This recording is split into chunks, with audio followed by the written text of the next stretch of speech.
It is 10 o'clock. Good morning from the 104.5 The Zone studios. I'm Lucas Panzica. Blockbuster trade in the NFL this morning. The Miami Dolphins are sending all-pro corner Jalen Ramsey to the Pittsburgh Steelers, according to NFL Network, who initially reported it. Adam Schefter coming out with the compensation. The trade is in exchange for safety Minkah Fitzpatrick, a player trade straight up. The three-time all-pro safety returns to the Dolphins, who drafted him in 2018 in the first round out of Alabama. And that's not it between Pittsburgh and Miami, as the Dolphins are also sending former Titans tight end Jonnu Smith to Pittsburgh for a late-round pick swap. Smith is reunited with Steelers offensive coordinator Arthur Smith. The Nashville Predators are making moves, made 7 selections in the NHL draft over the weekend, including 3 in the first round on Friday, picking 18-year-old forward Brady Martin with the 5th overall pick. On Sunday, the Preds made a move to trade for Golden Knights defenseman Nicholas Hague, sending Jeremy Lauzon and Colton Sissons to Vegas. That ends a run of over a decade for Sissons with the Preds organization. Nicholas Hague signs a 4-year deal worth $5.5 million per year with Nashville. The U.S. men's national team moved on to the semifinals of the Gold Cup Sunday with a penalty shootout victory over Costa Rica. Goalkeeper Matt Freese made 3 saves in the shootout. The U.S. faces Guatemala in the semis on Wednesday, and Nashville Soccer Club extended its unbeaten run to 13 games with a 1-0 win at DC United. Sam Surridge with his 16th goal of the season from the penalty spot in the 18th minute. For all your foundation repairs and waterproofing needs, visit USSTN.com. Breaking news at once on your home for the Titans and Vols. This is 104.5 The Zone.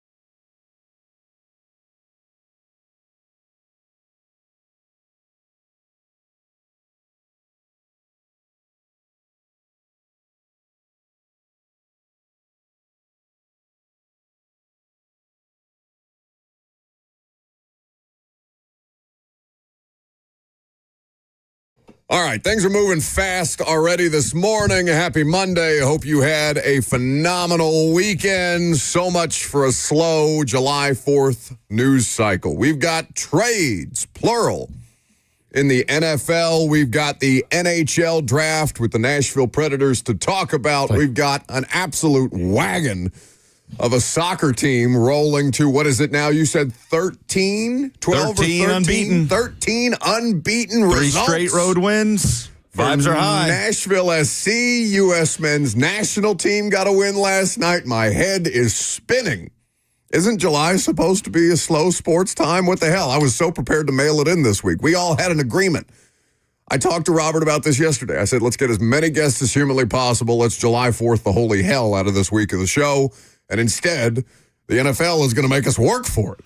I mean, the show is already kind of jam-packed anyway. Preds making moves, the NHL draft, a lot of questions about the way they're doing things over there. And then this Steelers-Dolphins bomb just gets dropped on us 10 minutes ago.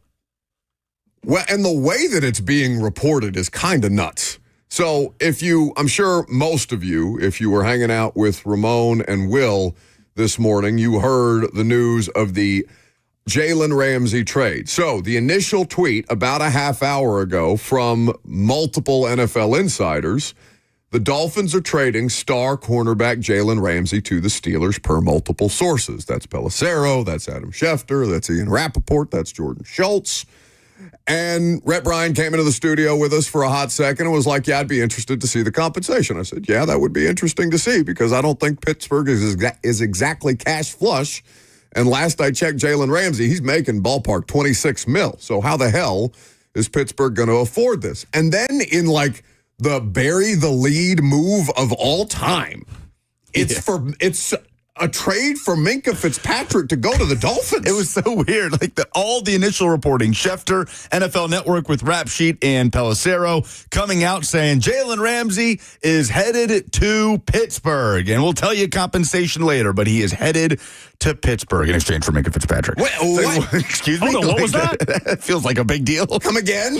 I didn't quite get that. Are you guys curious how Dolphins fans are feeling about this? This is the voice memo I got from my buddy who is a lifelong hindered Dolphins fan. Uh-oh. We got Minkah back? He was so excited. Is that for real? Yes, he sent me that 30 seconds ago. I was like, we got to play it. I was Meanwhile- fully prepared for you to play like a dolphin sound or something. Yeah, I was That totally would've been way waiting for funnier. the SpongeBob dolphin thing. I kind of liked his caveman growl grovel there, though. We got Minka back. Yes, it was. There's definitely a little saliva in his mouth. He's salivating a little bit. Meanwhile, I'm getting texts from a friend of mine that works for the Steelers saying, I'm so confused what we're doing.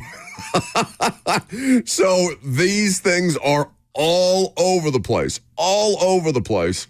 at this point in time. And then you have, oh, please, you played a voice memo for one of your buddies in a group text. Calm down. I did. It wasn't like, I can get fined for that. What, a penny? Get fined. Fine yourself. Was that your fine or my fine? That was your fine. We don't have time for fines today. There's too many moving parts. Jonnu Smith is also going to the Steelers, which has been like, they've been edging Jonnu Smith to go to Pittsburgh with Arthur Smith for months at this point in time. And apparently it's a late round pick swap. Yeah, so it's all part of the same trade. Real quick, just to kind of just put this all in one place here. We haven't really had time to do that. Miami is sending Jalen Ramsey, Jonnu Smith, and a 2025 7th-round pick to Pittsburgh in exchange for Minkah Fitzpatrick and a 2027 5th. Well, a third trade has been struck. Alan Lazard being traded from the Jets to reunite with Aaron Rodgers. No, that's not real. Stop. It is? It's not real. I made it up. But couldn't you see that? Aaron's like, if y'all are trading for everybody, trade for one of my guys. While we're here, guys, since you got them on the phone, let's see. Lucas Googled it. You can never be too sure.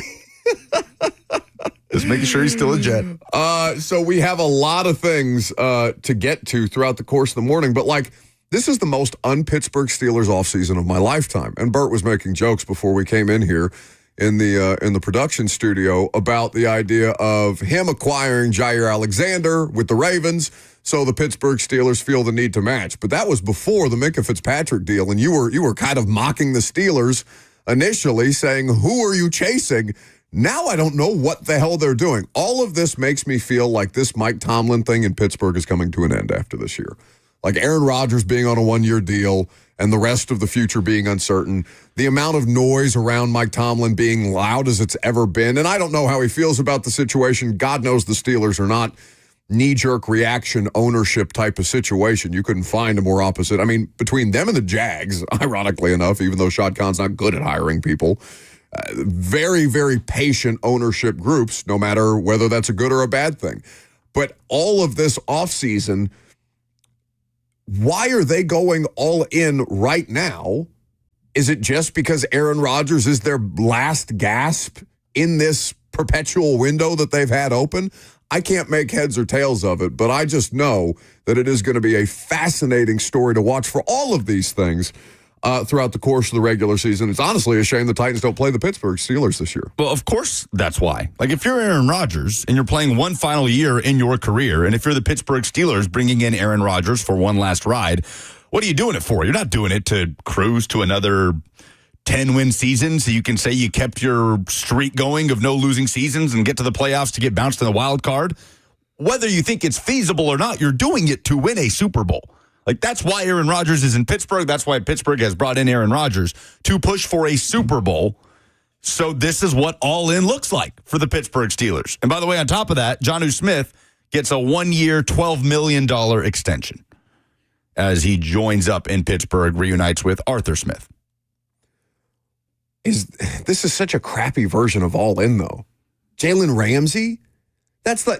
My whole issue a year ago, or more than a year and a half ago maybe, when the Titans signed Cheeto Awuzie to a 3-year deal that they cut him after a year on, and traded compensation plus paid Legarius Sneed, is you have so much money, so much investment, so much capital generally into the highest variance position on a football field. Corner is the least predictable and I would argue least sustainable position year over year, because not only are you working against your own athleticism, you're working against, fire-breathing dragon wide receivers all over the place, and you're working against the officiating because the rules do not generally favor the defensive back, right? So you got all different kind of things that are working against that specific position. So Pittsburgh trading an incredibly versatile piece, their star position within that defense, and Minkah Fitzpatrick, who does so many things all over the field, for a guy arguably at the end of his rope who has been an excellent player throughout the course of his career and is not a bad player by any stretch of the imagination. But what are you willing to put more investment in? The guy who does more things and is in the peak of his NFL career, or the corner who's on the back end of his professional life cycle? It makes zero sense. Here's Jeremy Fowler. I can only assume regurgitating what he's hearing from somebody trying to get this right from a PR standpoint. He tweets a minute ago, Jeremy Fowler of ESPN, Minkah Fitzpatrick is still a top 10 safety, but evaluators around the league have seen some decline. And trade whispers regarding his future first surfaced in March. They've seen decline in Ramsey too, but his versatility becomes valuable. He can play outside, nickel, or safety. And see, that's the point I was going to come in and make too, because over the last 2 years, Minkah has only had one interception, but because his role has changed on the Pittsburgh defense. Their tackling numbers have been so poor that they needed Minkah to become a cleanup player rather than a middle-of-the-field free safety that we kind of think of him as. So he has not been around the ball as much because his role on that defense changed. It's not necessarily and at least in my opinion, his playmaking has declined. He's not out here covering guys as well as he used to. I think it's because he was being asked to do something completely different on Pittsburgh's defense. Jalen, got to turn the mic on to talk. Yes, it's a Monday. yes. Not a great start. There's just too many things going on this morning. I'm a little disoriented. Jalen Ramsey, and again, Pro Football Focus grades are not everything, but it is a metric of measurement in comparison with other players at a similar position or in comparison with other secondary players. As far as his coverage grade goes, he was the 38th ranked corner with a coverage grade of 71, overall coverage grade of 71.9. That put him between Carlton Davis, who is in Detroit now, and Diamador Lenore in San Francisco. Not the kind of caliber player that Jalen Ramsey is accustomed to being. Now, I'm having a hard time finding Minkah Fitzpatrick on this coverage grade list. So I'm up to the top 200 results, and for some reason, I don't know if I've spelled his last name incorrectly or his first name incorrectly. Either way. PFF is tough with coverage grades for safeties only because it's hard to define where like a play breakdown happened. Like, did it happen when the safety was supposed to help with like cover help? So it's always tough to go off coverage grades for PFF. There's also a longevity aspect to it. But I will say Minkah played all 17 games last year, and that's probably why his grade is a little bit higher than – or Jalen played all 17 games. That's probably why his score might be a little higher than Minkah's. Minkah was a 64.9, so he would have – between corners and safeties, he would have graded out 128th. Yeah, he'll turn 29 this season in November. Jalen Ramsey will turn 31 in October. So they're kind of in that same age bracket, so to speak. I forget how little time Minkah Fitzpatrick spent in Miami. It felt like he was there longer than a season and a half before they traded him. So he goes back to the place that drafted him in the first round back in 2018. And for Jalen Ramsey, this is team number 4 in his NFL career. The Steelers, my initial reaction feels like y'all's and most people's is they got worse. Just in the Ramsey for Fitzpatrick situation, they got worse. But it is still one of the best cornerback rooms in the NFL now with Jalen Ramsey in the picture, joining up with Joey Porter Jr. and Darius Slay. And I kind of like the Jonnu Smith move, coming off a career year where he was one of the most productive tight ends in football, reuniting him with Arthur Smith. I feel like they're going to do some interesting stuff with him in 2025. It's a really crowded room, though, if you look at it. The tight end room? Pat Freiermuth is obviously going to be He's their primary, yeah. Right. Yes. So you're going to take him off the field to do some, like, juke and jive stuff with Jonnu? This is the problem with Art. Like, he gets too big brain sometimes with this stuff. That was the whole knock on him in Atlanta. Like, he's almost got too much to work with there, and then all of a sudden you can't figure out how to get Bijan Robinson the ball. Cordero Patterson is praising the gods that there is a new favorite son in town, so he can stop having have a break. Goal line carries. Like, please stop. It's Please. crazy he's still there. Speaking of getting voice memos from fan friends, I almost want to get one from Ledyard because John Ledyard has to be losing his damn mind about what the Pittsburgh Steelers are doing, which I'm sure delights Robert. I would love to bathe in those tears. Can't believe you haven't blocked on Twitter. We need to bring him on here so that you can have on-air beef. 615, maybe we'll do that tomorrow. 615-737-1045, because Ledyard obviously scouts the entire league, but he's a Pittsburgh Steelers fan, and he's just one of the most explosive Twitter follows when it comes to Pittsburgh Steelers, and specifically Arthur Smith. Very critical of Arthur's approach with the kind of personnel that Pittsburgh currently has, and certainly that's going to change, or going to be thrown into flux. Because, like, Lucas, you assume that Jonnu Smith and Arthur Smith are going to have the opportunity to do what Arthur Smith wants to do with Jonnu Smith. But who's playing quarterback for the Pittsburgh Steelers this year? Oh, sure. And that's going to be the most interesting dynamic, one of the most interesting dynamics in all of football. Because if Jonnu is not in Aaron Rodgers' favor, then Aaron Rodgers is not going to involve. That's the entire problem with the onboarding of Aaron Rodgers is you no longer get to run your offense. He's the captain now. So a great many confusing things this NFL offseason. A lot of trades, and one that doesn't feel like the NFL world was expecting today in the lead-up. Jonnu Smith had been talked about for a while, but that Minkah Fitzpatrick, Jalen Ramsey note in the middle of it is just, it's crazy to see. 615-737-1045. I know there's Steelers fans in the audience. If you guys want to give your thoughts or just generally on the approach to this NFL offseason. We have Preds to talk about. Cam Ward spoke this weekend at his youth camp that he was hosting. Also, Legarius Sneed spoke for the first time, I think, this calendar year at a youth camp that he was hosting in Shreveport, Louisiana. So we have that audio to get to. We'll start with Cam Ward coming up next.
Welcome back to the show, fueled by Hattie B's Hot Chicken. So if there's any other crazy NFL trades, we'll keep you informed. The news of the day is that Minkah Fitzpatrick and Jalen Ramsey are trading places. Jonnu Smith, Titans legend, also a part of that transaction. And Pittsburgh, with one of the more curious off seasons of any team in the NFL. Now, not a lot of curiosity about the Tennessee Titans in terms of what their offseason is about, what they're trying to do, what their plan is, and how they're going to move forward with it. It's pretty cut and dry. And Cam Ward is obviously the focal point of that. This is the time of year where players are in their hometowns, many of them hosting youth camps in the various states and cities that they're from, whether it be Legarius Sneed. I know Will Levis has something coming up in Nashville here in the next couple of weeks. We should do that. What? We should host a youth camp. I famously don't like children. Well, the youth, it doesn't have to be children. It could be 12. Lucas is technically youth to me. He's 2 years younger. So we year could, and a half. You could have a Buck Rising radio youth camp. Wouldn't that be nice? That sounds like my hell. You wouldn't enjoy that at all. At all. Imparting knowledge on the greatest generation. What am I going to tell them other than make sure you have a backup plan in case this doesn't work? Despicable. I mean, it's the truth. Anyway. So, Cam Ward is doing, good work with the youth of America, at least in West Columbia, Texas. And KHOU, which is a Houston local television outlet, was in attendance to be able to speak with Cam Ward on a variety of different subjects. This is the Titans' rookie quarterback speaking from his youth camp on Sunday. It's been like for you as far as getting integrated in, this transition? It's been good. I ain't been doing nothing, just working out, and then really just staying in contact with my guys up there in Tennessee, and then just ready to get back up there next month to, to throw those guys, get some work in with them next week. We'll all get together, and I'll say we're really just enjoying our off time, especially for us rookies. We don't get, a lot of off time this year in our rookie year just because we got to go through the combine, pre-draft prep, all of that. Yeah. But, I'm excited. I really don't need a break. I'm glad I got a couple weeks, though. But, I'm happy. I can't wait for July 22nd to start, though. Yeah, talking about spending time with your teammates and stuff, during OTAs and minicamp. So two things here. What you learned, the biggest thing that you learned, and then the biggest challenge that maybe you kind of faced during that short time? I'll say the biggest thing that I learned is you got to get the ball out, just within the pocket, outside the pocket. You got to be on time. Everybody's fast, especially the defensive linemen. And the biggest thing, they know what to do. It's a lot of guys in college who really play off athleticism and not enough film work. Pretty much everybody in the field, they play off both. I think I went in adjusting to it the right way. And I think the biggest adjustment that, I have to go through is just being able to just, be just keeping the drop on pace, not really just having to try to big play launch every play, more taking what the defense gives you and just methodically moving the ball down the field. I know you guys haven't put on pads yet, but can you tell the difference yet as far as from the college level to the NFL, like again being faster or anything like that? It's not even the speed of it, because college guys are fast too. Right. I think it's more the technique and guys knowing what we're running. We know what they're doing defensively, and then it's about your receiver and myself putting the ball in a good spot for him to make a catch, and everybody doing their job, and just really just playing at a faster pace. I think the more we play at a faster pace in practice, the more we'll be able to play at a faster pace in the game. And the last one, just a few weeks from now, training camp begins, and then from there, it's a grind, man. Training camp, the preseason games, and then the season starts shortly after that. What are you most excited about? I'm most excited for week one. Get up there to Denver and, try to make some plays for my teammates. And then, try to hopefully come out there and win. We're going up there. We're playing a good team up there. They come from a playoff. They got a good defense out there, a good offense. So, they're a well-rounded team. So, we're gonna have our hands full. They're gonna have their hands full. I'm just hoping to get out there with a win. First of all, what was that whistle? Every audio is going to have mama in the background. Can we hear that part again? Do you have it isolated? There's no way. There's no way he was prepared for that. Just trying to make some plays for my teammates. and then, try to hopefully come out there and win. We're going up there. We're playing a good team up there. They come from a playoff. They got. How did you make it? People are trying to listen to their quarterback. They're thirsty for anything NFL, anything football, and we're hyper-focused on an air horn. Ride with me. Play the entire song, Ride With Me, playing in the background. It's like a little Easter egg. I can't believe you did that to Louis Riddick. I can't believe I didn't hear it in real time, and I can't believe you did that to Louis Riddick when he was on with us the other day. Yeah. Yeah, Nelly featured heavily. Anyway.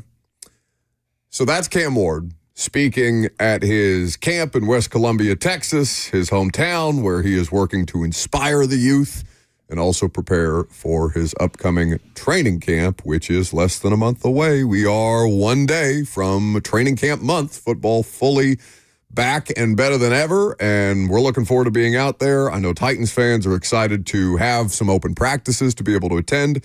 A reminder that July the 9th is when the team has said that ticket lottery situation for you to claim those free training camp tickets for the dates that are open and available to claim free tickets. Some dates are blocked off for certain groups. I know they have the Special Olympics comes one day. I know they have certain different kinds of groups that they have specifically season ticket holders, all these other kind of things. But July the 9th on TennesseeTitans.com is where you can claim those free tickets. By the way, another thing that you could potentially claim is a chance to win a pair of tickets for UFC Fight Night coming to Nashville. Saturday, July 12th, Bridgestone Arena, UFC returns to Music City with a clash of heavyweight knockout artists as former world title challenger and current number 9 ranked contender Derek Lewis battles number 14 Taliesin Teixeira. Also fan favorite number 15 ranked featherweight contender Calvin Kattar takes on Steve Garcia. Your chance to win a pair of tickets is on 1045thezone.com/contest. We should actually go. Dude, I was literally about to say, get us some free tickets to that, Buck. Do your clout shilling now thing. You need me. Yes. Have you guys ever seen Derek Lewis before fight or anything? You'll remember his viral moment for after his interview or after his fight. He's being interviewed by Joe Rogan in the Octagon, and he takes his shorts off. And Joe's like, "Why'd you take your shorts off?" "Because my balls got sweaty." Incredible. His nickname is the Black Beast. He is massive. 3HL did an interview with him maybe 2 weeks ago. He was incredible. To promote this? Yes, he was incredible. I was all the way bought in then, and now the fact that I know that you guys want to go, we should definitely go. Oh, I will not be there. What's the date? July 12th. I will be here. Yes. But I wanted to go to dinner on July the 12th. Well, you could go to dinner. Don't these things last all night? You can have an early dinner. They typically have it's a later Prelims at start. 6, main card at 9. Yeah, So we could go to dinner. Okay, we could do go we to have, dinner. we have a light dinner at Palm, briskly walk over? No, I was planning on Geist, but although I do love the Palm. Me love too. the chicken parm. Great octopus there. Actually. Yeah, it was incredible. Okay. Palm, a great spot. I haven't been to the Palm in a long time. Anyway, I'm kind of surprised that Jimmy Wyatt is not in attendance at some of these camps because Cam is talking, Legarius Sneed is talking. He's on some well-deserved time off, I hope. Jimmy, I know was going to, I think he was going to Vegas for a period of time with his family, and he was asking for local waterfall recommendations because I think Jimmy's going to do some local hiking around Middle Tennessee. We gave him some good recommendations. I gave him Rock Island. Hopefully he's able to get out there and enjoy the sights and the sounds. God, I would hate to see that visor sitting at my poker table knowing you're about to go back to your room with no money. Oh, you think Jimmy's a low-key card shark? Oh, he's a toad. He's a shark. He's got that visor on. He's probably got some slick glasses. Jimmy's taking everybody's money. He's got 2 pencils in his ear. Yeah, taking notes. He's like, well, he pushed on this. Are you card counting, sir? No, I'm transcribing Legarius Sneed's interview in my one ear while I'm listening to you in the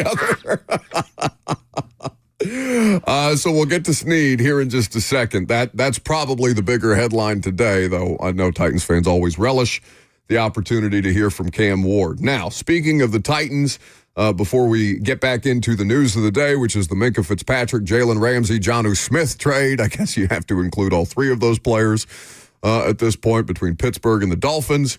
There is a list. We are in the list time of year. Everybody that makes a list is almost obligated to make a radio show appearance afterwards, or at least that's what I told Nate Tice about his quarterback list. So We would expect to hear from Nate either this week or next week. But what is the latest list that you want to bring to people's attention? One final offseason move suggested for every team in the National Football League. For the Titans, the move that is suggested is for a linebacker, an off-ball linebacker now, is it Kaiser White or it is Kaiser White? Kaiser White. The former Cardinal, I think he's played for like 3 or 4 teams at this point in his NFL career. Falcons. Yes. Used to be a safety.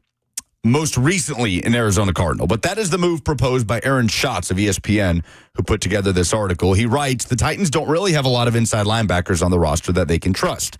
Tennessee signed Cody Barton away from Denver, but nobody else at the position played over 10% of defensive snaps last season. A strong veteran to play up the middle would be a big help, and White is still out there. He is a steady player who had 35 more tackles last season for Arizona than any other Cardinals defender other than Budda Baker. For reference, the rest of the AFC South, he proposes the Texans to sign cornerback Rasul Douglas. He proposes the Colts to sign safety Justin Simmons. And he proposes the Jags to sign Jadeveon Clowney. I forgot Clowney's back out there. He's still out there. And legend. There is this great irony about the Clowney thing right now. If Jadeveon Clowney did not have the experience here in Tennessee, if we just erased that from history, which, I mean, it was 2020, you might as well. And that just never happened. How many Titans fans would be clamoring for the Titans to sign Jadeveon? So many. Are you kidding me? It was the difference between them, maybe messing around and being competitive in the AFC South that year to, oh my God, we're going to win the Super Bowl. I mean, here's a guy who is 32 years old, 9.5 sacks 2 years ago, literally a career year in Baltimore at the age of 31, 5.5 sacks last year with his hometown Carolina Panthers. He's been relatively healthy for his age, played 14 games last year, played all 17 games 2 years ago, missed 5 games in 2022 in Cleveland. But if it wasn't for that 2020 experience here, that would be the number one name we would be hearing on the F&M Bank chat, on the phones. But not one Titans fans has been out there saying, you don't speak his go name. sign Jadeveon Clowney. The only more Lord Voldemort type of he who must not be named vibes is Vic Beasley. Even though, same season too. Yeah. Even though Clowney has literally been productive everywhere he has else? been, except for right here playing for Mike Vrabel. It was so bad. I mean, just that Joe Burrow, one of the few games he played his rookie season, one of the most embarrassing Titans defensive performances in a year of embarrassing Titans defensive performances, because you'll remember that was the year they didn't have the coordinator. Shane Bowen contracted COVID. He was patient zero before the first road game, Minnesota. That year, if I remember correctly, it was just an unholy mess where Kevin Byard is getting to the podium in 2021 and being like, it would be nice to have a little more coordination among us. Yeah. Literally. Worst historically bad third down defense, Jonathan Titans legend. Yeah, so Joshua Josephs is the Tennessee pass rusher. So, yes, Clowney is out there. That is who is suggested by Schatz here for Jacksonville, but he suggests the Titans sign an off-ball linebacker. Well, who is the second most? I know you just read Schatz's analysis of the rest of the Titans linebacker room, but can you tell me, can you name the player who is the second most experienced player on this roster? Not even with the Titans, but just generally. Not even with on this roster, but not with as an NFL player. As an NFL on defense? No, I'm talking about in the off-ball linebacker room alone. Oh, okay. Where they have rotated through. I think the number of players outside of Cody Barton. You're outside saying. Of Cody Barton. Cody Barton has he's got 95 career appearances, 43 starts. Is it Orgy? Second. I thought it was. Is it Reese? It's Amari kid? Burney. Yeah. He's a 2023 6th-round pick by the Las Vegas Raiders. If I tell you that Cody Barton has 43 career starts, how many does Burney have? Guess. I don't know, 12? 1. That is the second most experienced off-ball linebacker. Anthony Orgy doesn't have I looked. Starts under his belt? I looked. He has appearances. He has played in games, whereas Burney has played in 24 career appearances with 1 start. Anthony Orgy is not actually credited with a start. I guess he probably has special team starts. Yeah, and again, the word starter is probably overemphasized because it's literally the first defensive snap or the first offensive snap of the game. So if you have one linebacker out there, then that's the only linebacker starting, off-ball linebacker, in that first defensive snap. So not something. But again, only 24 career appearances is the second most experienced linebacker. Cody Barton has played in 95 career games. So for Anthony Orji, his only time making an appearance was last year in the NFL. Played in 16 games for the Saints, made 2 starts for them. 615-737-1045 is how you join the conversation. If you would like to jump in, we would be happy to have you. We are going to get back to the Titan stuff again. Legarius Sneed spoke at his youth camp in Shreveport, Louisiana.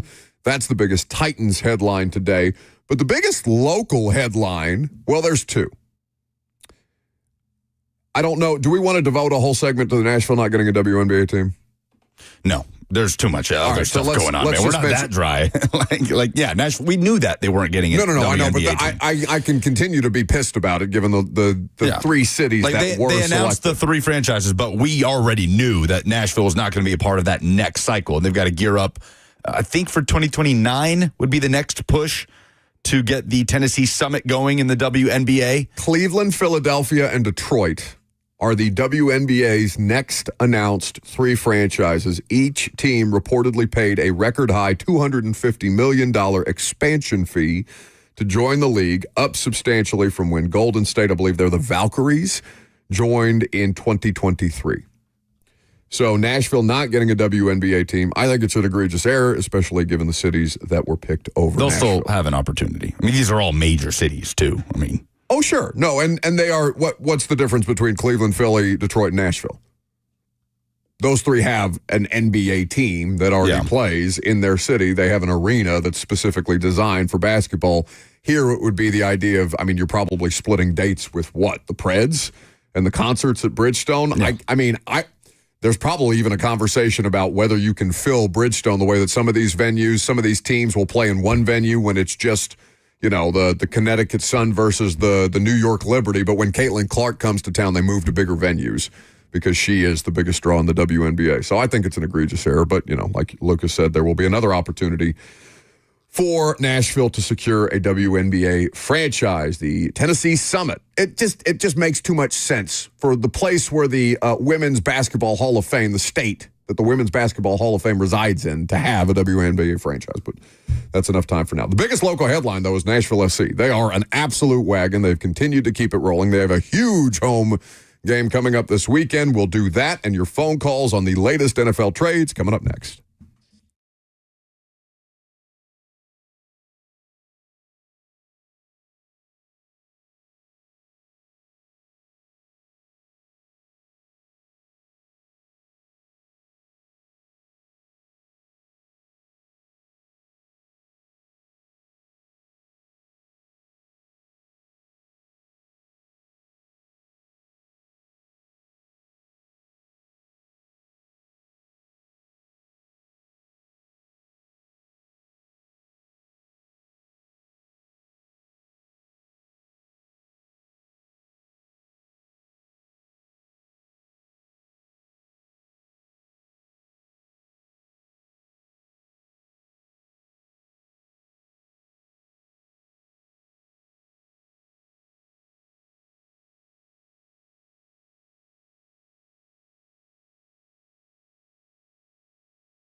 It's a loaded Monday. Welcome back to the show. We've got NFL trades. We've got Titans to talk. We've got Nashville SC. We've got the U.S. men's national team. We've got the Preds and the NHL draft. I saw a lot of dialogue on the internet about the Preds' first draft pick and then less about the rest of them. Alex Doherty will join us in 15 minutes from now. He covers the Predators for the Tennesseans, so we'll get informed on the strategy, if there is one that is discernible for Barry Trotz and the rest of them, because Preds fans seem to be the most fragile of the three major sports fan bases in this city. At the moment, I would say that is, yes, a slam dunk. That is the case. Imagine the state of Tennessee's first professional championship being MLS. That would be awesome, but also comedically funny. Titans fans at least have the hope of Cam Ward to traffic in right now, so even if they're gearing up for a football season that, probably won't result in a winning record or a postseason appearance, it could, but playing the percentages might not. At least you have Cam Ward to be excited about. The Preds fans, the way I saw them react to the first pick, just kind of spoke to a larger accumulation of slights that they seem to be feeling right now, and that it all just, unfortunately for the kid that they drafted, and they had a couple of different draft picks we'll get to with Alex here. Brady Martin, the number 5 pick, passed on a couple of flashy guys that would have been certainly mocked a lot higher than Brady Martin was. We'll put it this way before we talk to Alex. Barry Trotz is either a mad genius or just not a good general manager. Great coach. Oh, there's no in between. Not a good general manager. To me, it's hard to find an in between at the moment with the unconventional way that they're going about things. And it would take quite a turnaround for the Preds for it to be the former mad genius. So we'll see. Alex will try and make sense of it all here in the next segment.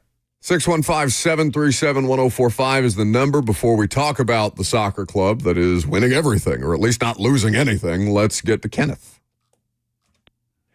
Hey, guys.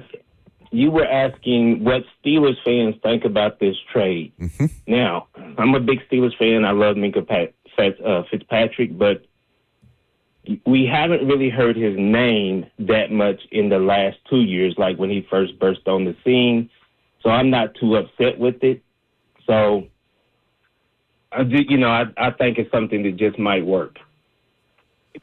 Okay, and that's you're entitled to your opinion on that, and there's nothing wrong with being optimistic, and there is quantifiable evidence to say that Minka Fitzpatrick has not been as effective as he was initially when that trade was made for him to go from Miami initially to Pittsburgh. But again, it's for what they added. The cost of Jalen Ramsey on top of the player that is Jalen Ramsey. Who are you betting on more in 2025, Jalen Ramsey or Minka Fitzpatrick? Minka Fitzpatrick, but again, the Steelers' cornerback room did get stronger. We can talk about who won, lost the trade, but the Steelers' cornerback room, it was already good. And it's pretty damn good after the Jalen Ramsey addition. And it'll be interesting to see how they move him around that defensive backfield. No doubt. Pretty damn good is a little steep for me. And this isn't me being like Homer Steelers fan, but it seems or like you mean Steelers hater. Homer Steelers, however you want to look at it. They're very top heavy. The rare Nashville, Tennessee Ravens Homer hating on Steelers fans. I understand Joey Porter Jr., Beanie Bishop Jr., both the juniors in their secondary looking good. Darius Slay is a shell of himself. Yeah, he's not the same. And player. To bank on his availability would be cumbersome in my opinion. And Beanie Bishop are arguably. What's the name of the Cowboys? The Cowboys corner that went to the Pro Bowl a couple of years ago. Right, that was just led an the league in picks. Interception version. Oh, man. What was his name? But that's the point, right? What was his name? Beanie Bishop feels like the next. He had a really, really nice rookie season. He was as effective at being in the right spot to create turnovers, and that's a skill, right? Deron Bland. Deron Bland, right? Yeah. And I remember talking to not Deron Bland, but talking to Cosell about Deron Bland and being like, man, this guy is everywhere. And Cosell was like, he's benefiting from some turnover luck here.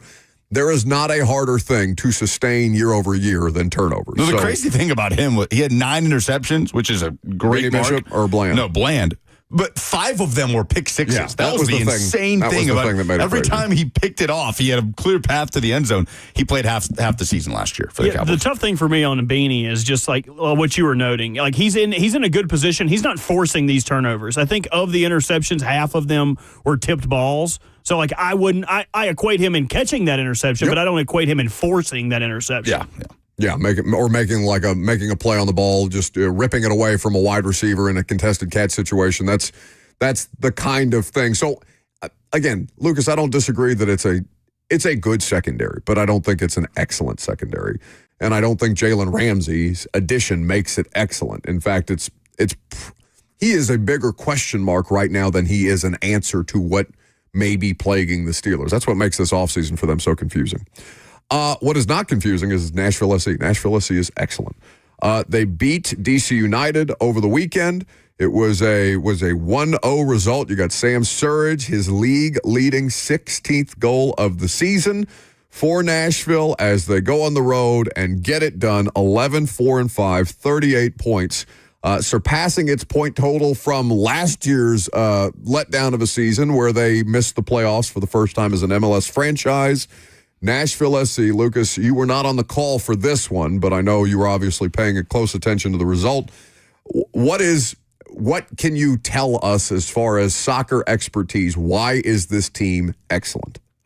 Well, all the things that B.J. Callahan said they were going to do are coming into fruition in spades, right? They're proactive. They want to play with the ball. They want to play on the front foot. They bring that mentality to every game, whether home or away, no matter who the opponent is.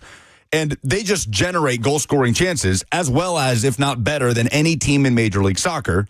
And early in the season, Nashville has not had any really rough patches this season. They've had a fantastic season. They're third in the East. They're 2 points back of Philadelphia, who is at the top of the Supporter Shield standings. The Supporter Shield, for those who don't know, is basically the President's Trophy. It's the trophy that goes to the best team at the end of the regular season. And in soccer, there is very high value placed on that trophy, probably more so than any other sport in the U.S. where, any major soccer league in the world, the main trophy is the one that goes to the team that just finishes at the top of the league standings. So they're 2 points back of that, and Philadelphia is coming to Nashville on Saturday. Huge game at Geodis Park for 2 teams in the top 3 of the East. So they're doing these things that they said they would do, and now Surridge is getting on the end of them a lot more consistently, right? Hani Mukhtar, 8 goals, 8 assists, is in MVP form, but he's kind of being overshadowed a little bit by Sam Surridge, which is a great thing for this team, who now has a pretty healthy lead at the top of the Golden Boot race. He's the lead scorer in Major League Soccer on 16 goals. The second lead scorer also plays for Philadelphia, Ty Barabo on 13 goals, who will be here on Saturday. Again, huge game coming up Saturday night. So all of these things are coming to fruition, and they've crossed all of these marks that they weren't able to do at any point last season, and we're coming up on exactly 1 calendar year of B.J. Callahan being hired. So it is impressive just how quickly he's implemented these things. A lot of offseason signings helped. Eddie Tagseth in midfield, Jason Palacios at center back, who has stepped in for Walker Zimmerman. But a lot of the key players with this team have been with this team. Hani Mukhtar, Sam Surridge, who are stars of this league, and it's showing now with the system that really puts and shines a light on their qualities. 615-737-1045 is the number. Alex Doherty is going to join us coming up next. There's also an interesting Tom Pelissero tweet because the Dolphins are now in a tight end market in the absence of Jonnu Smith. And while there are some names who have been talked about popularly as far as trade bait goes, I think there's also a Titans connection that could be made there that we can get to a little later on. But we'll recap the Preds draft and trades this weekend, or trade singular this weekend, with Alex Doherty of the Tennessean coming up next.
11 o'clock. Good morning from the 104.5 The Zone studios. I'm Lucas Panzica. Blockbuster trade in the NFL to kick off the week this morning. The Steelers and Dolphins doing some business. The Pittsburgh Steelers receive cornerback Jalen Ramsey, former Titans tight end Jonnu Smith, and a 2027 seventh-round pick. The Miami Dolphins get safety Minkah Fitzpatrick and a 2027 fifth-round pick. Fitzpatrick goes back to the organization that drafted him in the first round back in 2018. Jonnu Smith reunites with Steelers OC Arthur Smith, his offensive coordinator here in Tennessee. The Nashville Predators are making moves. 7 selections in the NHL draft, 3 in the first round, picking 18-year-old forward Brady Martin with the 5th overall pick. And on Sunday, the Preds made a move to trade for Golden Knights defenseman Nicholas Hague, sending Jeremy Lauzon and Colton Sissons to Vegas. That ends a run of over a decade for Sissons with the Preds. Nicholas Hague signs a 4-year extension worth $5.5 million per year with Nashville. For all your foundation repairs and waterproofing needs,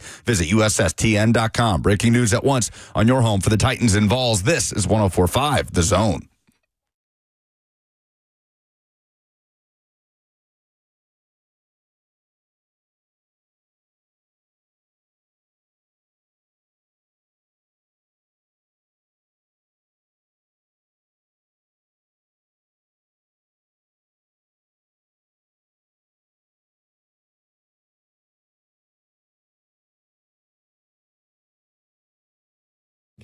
There's never been a GM coming out of a draft that said, you know what, guys, we didn't do a great job. Barry Trotz's no different. Nashville Predators concluding their 2025 NHL draft over the weekend. Some trades and a contract in there as well. The quote, we did a good job of getting people that had skill, character, and really strong upside. We added a lot to our mix. Alex Doherty of the Tennessean on site, of course, to cover all things Nashville Predators. And he is here now to react to the draft with us. Always good to have Alex on the show. So it seemed very contentious. What is the state of Predators fandom right now as your experience goes, Alex? Because I'm very worried about them just generally as a population. Well, I can't say that I really have a good grasp on that just yet. I've been kind of just more so trying to worry about the actual news than diving into that. I am sure that in the corners of Preds fandom, there's a lot of people who are upset about this. But, I mean, I think the Hague trade is not – the trade is not a bad trade. Like sending Sissons and Jeremy Lauzon to get Nicholas Hague is not a bad trade. The signing, the 4-year extension, giving him $5.5 million a year, is very questionable. And it kind of fits in line with what Barry Trotz has done over the last couple of years, and that is just dole out a lot of money, like more money than probably he should, in order to get guys on his roster. The draft pick, which we can talk about all this, but the draft pick, I think people will come around on. There was a lot of talk about the options on the board at the time for the Predators. Brady Martin was always one of those options. I mean, it was not the most likely. I think the most likely was Higgins or Martone, but they went with Brady Martin, and I think that there's a really good sense in that building that he is going to be a long-time top line or top 6 or top line player at the center position that can make a big difference all over the ice, isn't just an offensive player, isn't just a defensive player. He can do a lot of things. I think Brady Martin people will come around on.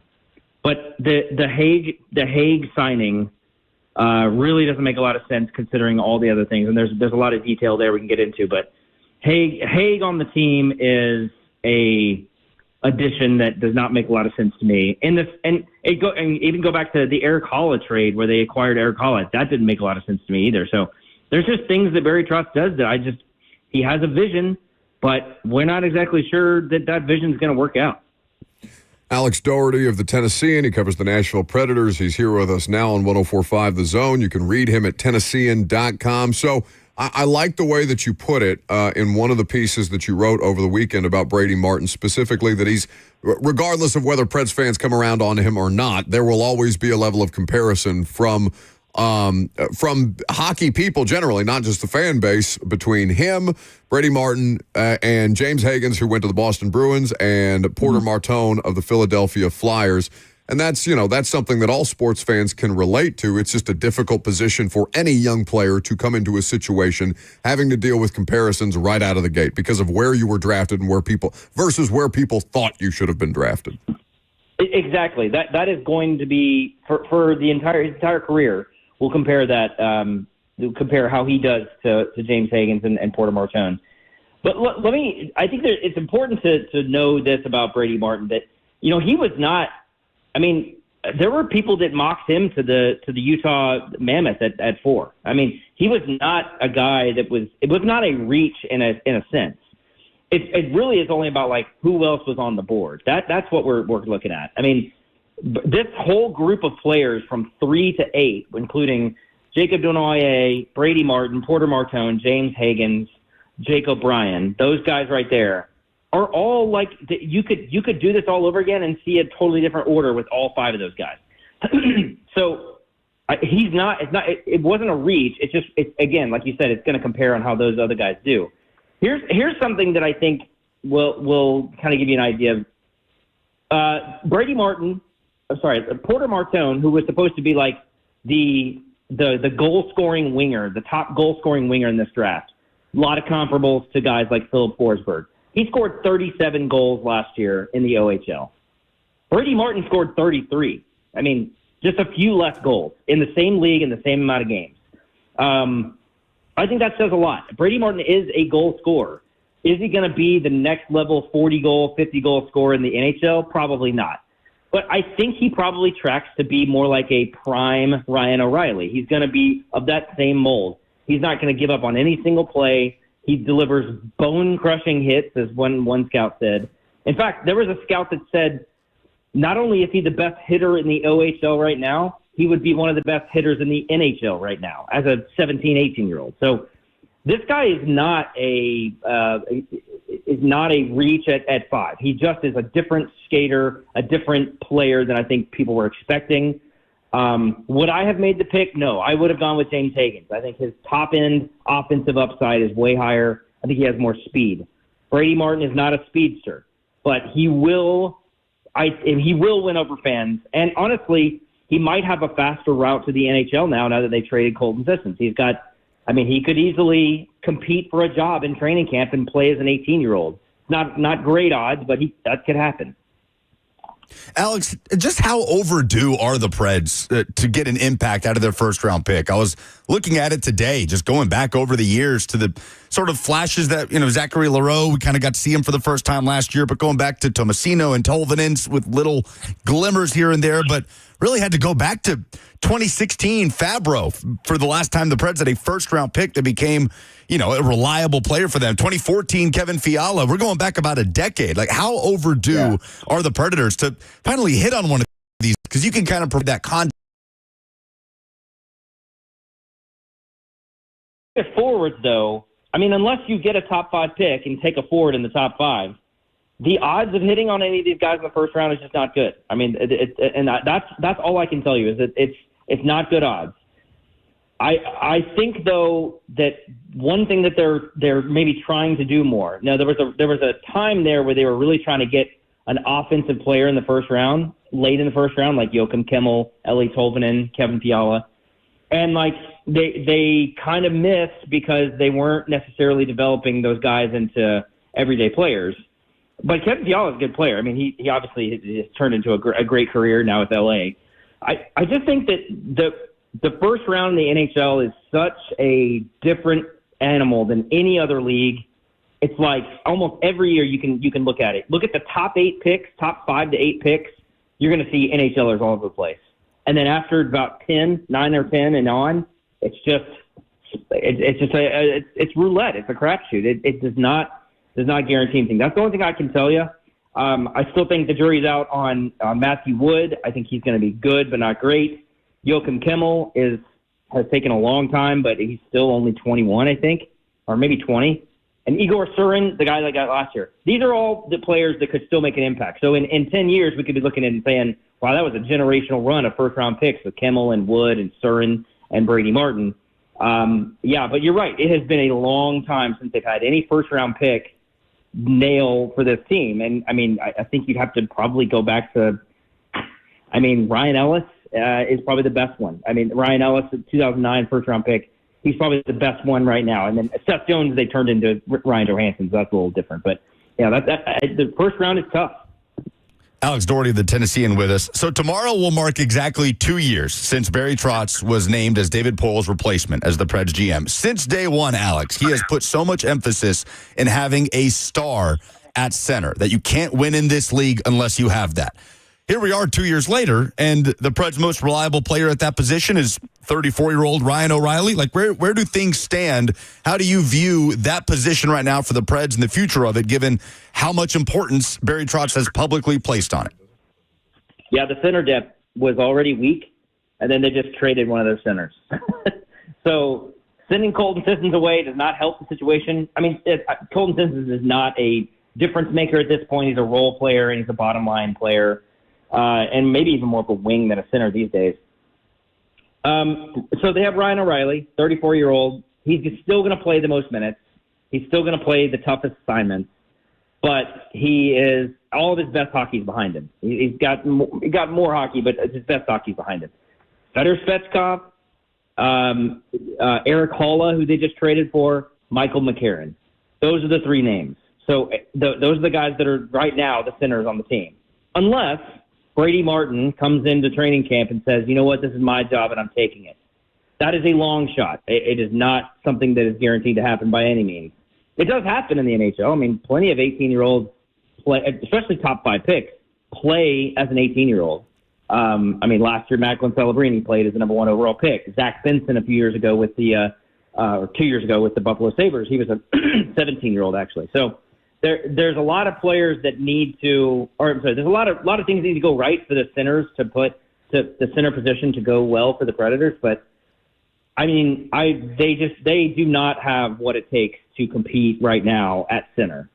And that does not bode well for a team that finished third last in the NHL last year. Any improvement in that area is going to have to come from either a player that's not on the team right now or a huge leap in an 18-year-old in Brady Martin making the team and just taking the world by storm. We were having this discussion earlier, just the big picture on the handling of every big pivot point in the Trotz era, right? The Askarov versus Saro situation and, bringing in Nick Hague as a role player and you give him that extension, who has been a role player, I should say, the lack of depth at center, the draft pick. And I said, Alex, it feels like Barry Trotz is either a mad genius or just not a good general manager in the NHL. Do you agree with that premise at all? Is there one way you're leaning between the two? I wouldn't go mad genius yet, but I don't know that I can say he's not a good general manager yet because we just haven't seen this whole thing play out. The problem is he has a lot of things to explain at this point. If you look at the NHL right now, everything seems to be trending towards faster players, smaller, speedier, skilled players. And all Barry Trotz has done since he's got here is trying to get his team to be bigger and older and slower. It doesn't make a lot of, it doesn't make a lot of sense. Now they have, their defense is now pretty huge. They got Andreas Englund, who's 6'4", Brady Shea is 6'3", Nick Hague is 6'6". Justin Barron's pretty tall too. Roman Yossi's the shortest defenseman on that team. I think he's 6'1", 6'2". So the defense is big and can hit. But can they do anything else? There's a puck out there for a reason. Can they do anything with it? That's the problem. The forward development has just been what do they do? Why did they get Eric Holla? It doesn't make a lot of sense. He's 33. He had a terrible year last year. He's a penalty-killing forward. Why do they need more of those?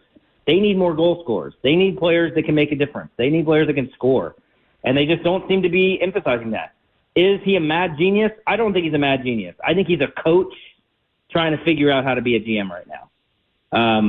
And I don't know that he's necessarily going to be a good GM. We don't know. 2 years in, it is a pretty uninspiring start, I would say, for Barry Trotz. So with the transition in ownership, Alex, how does that kind of work for people who hang in the balance, specifically somebody like Barry Trotz, because I understand that no matter how unpredictable Amy Adams Strunk is, I know it's her call. Whether she's got an itchy trigger finger that offseason or not is the thing that's to be determined. But with the Predators, how exactly does that work right now? Yeah, I mean, I think we should expect that Bill Haslam is the number one decision maker when it comes to the ownership. I mean, he's the majority owner, obviously, so his vote counts more than anyone else's.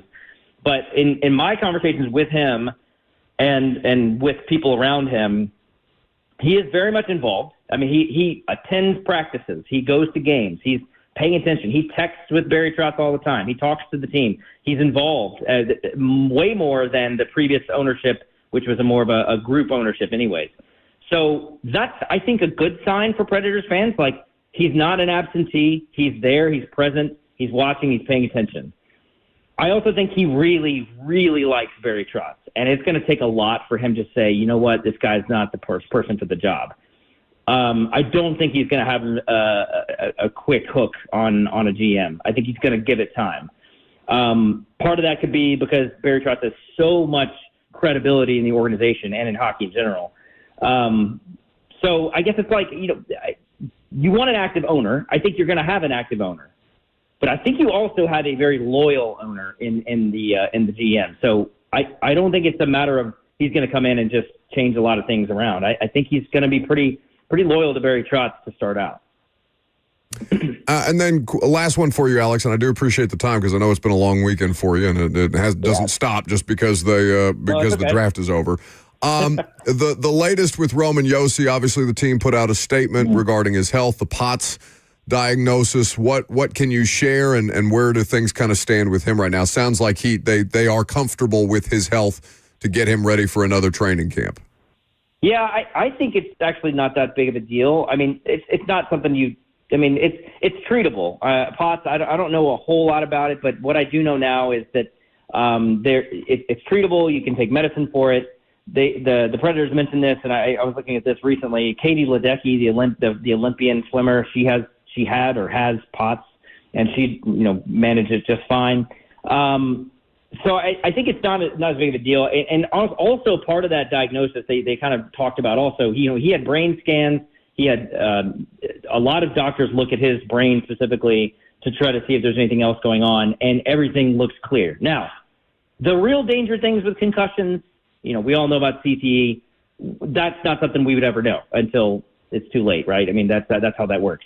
But in terms of his playing ability and what he can do on the ice right now as an NHL player, I feel like it's not as big of a deal. It's treatable.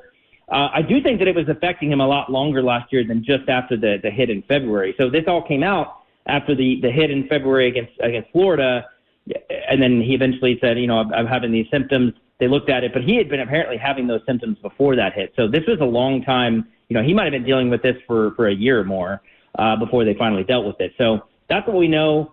I think, look, just like Ryan O'Reilly, I think Roman Josi's best years are behind him. I think he's still got a couple of good years here. He's going to be the team's top defenseman in minutes this coming season. That will start to go down soon, but I think he's going to, as long as he's not dealing with any concussion symptoms, he's going to play next year, and I think he'll still be the team's top defenseman.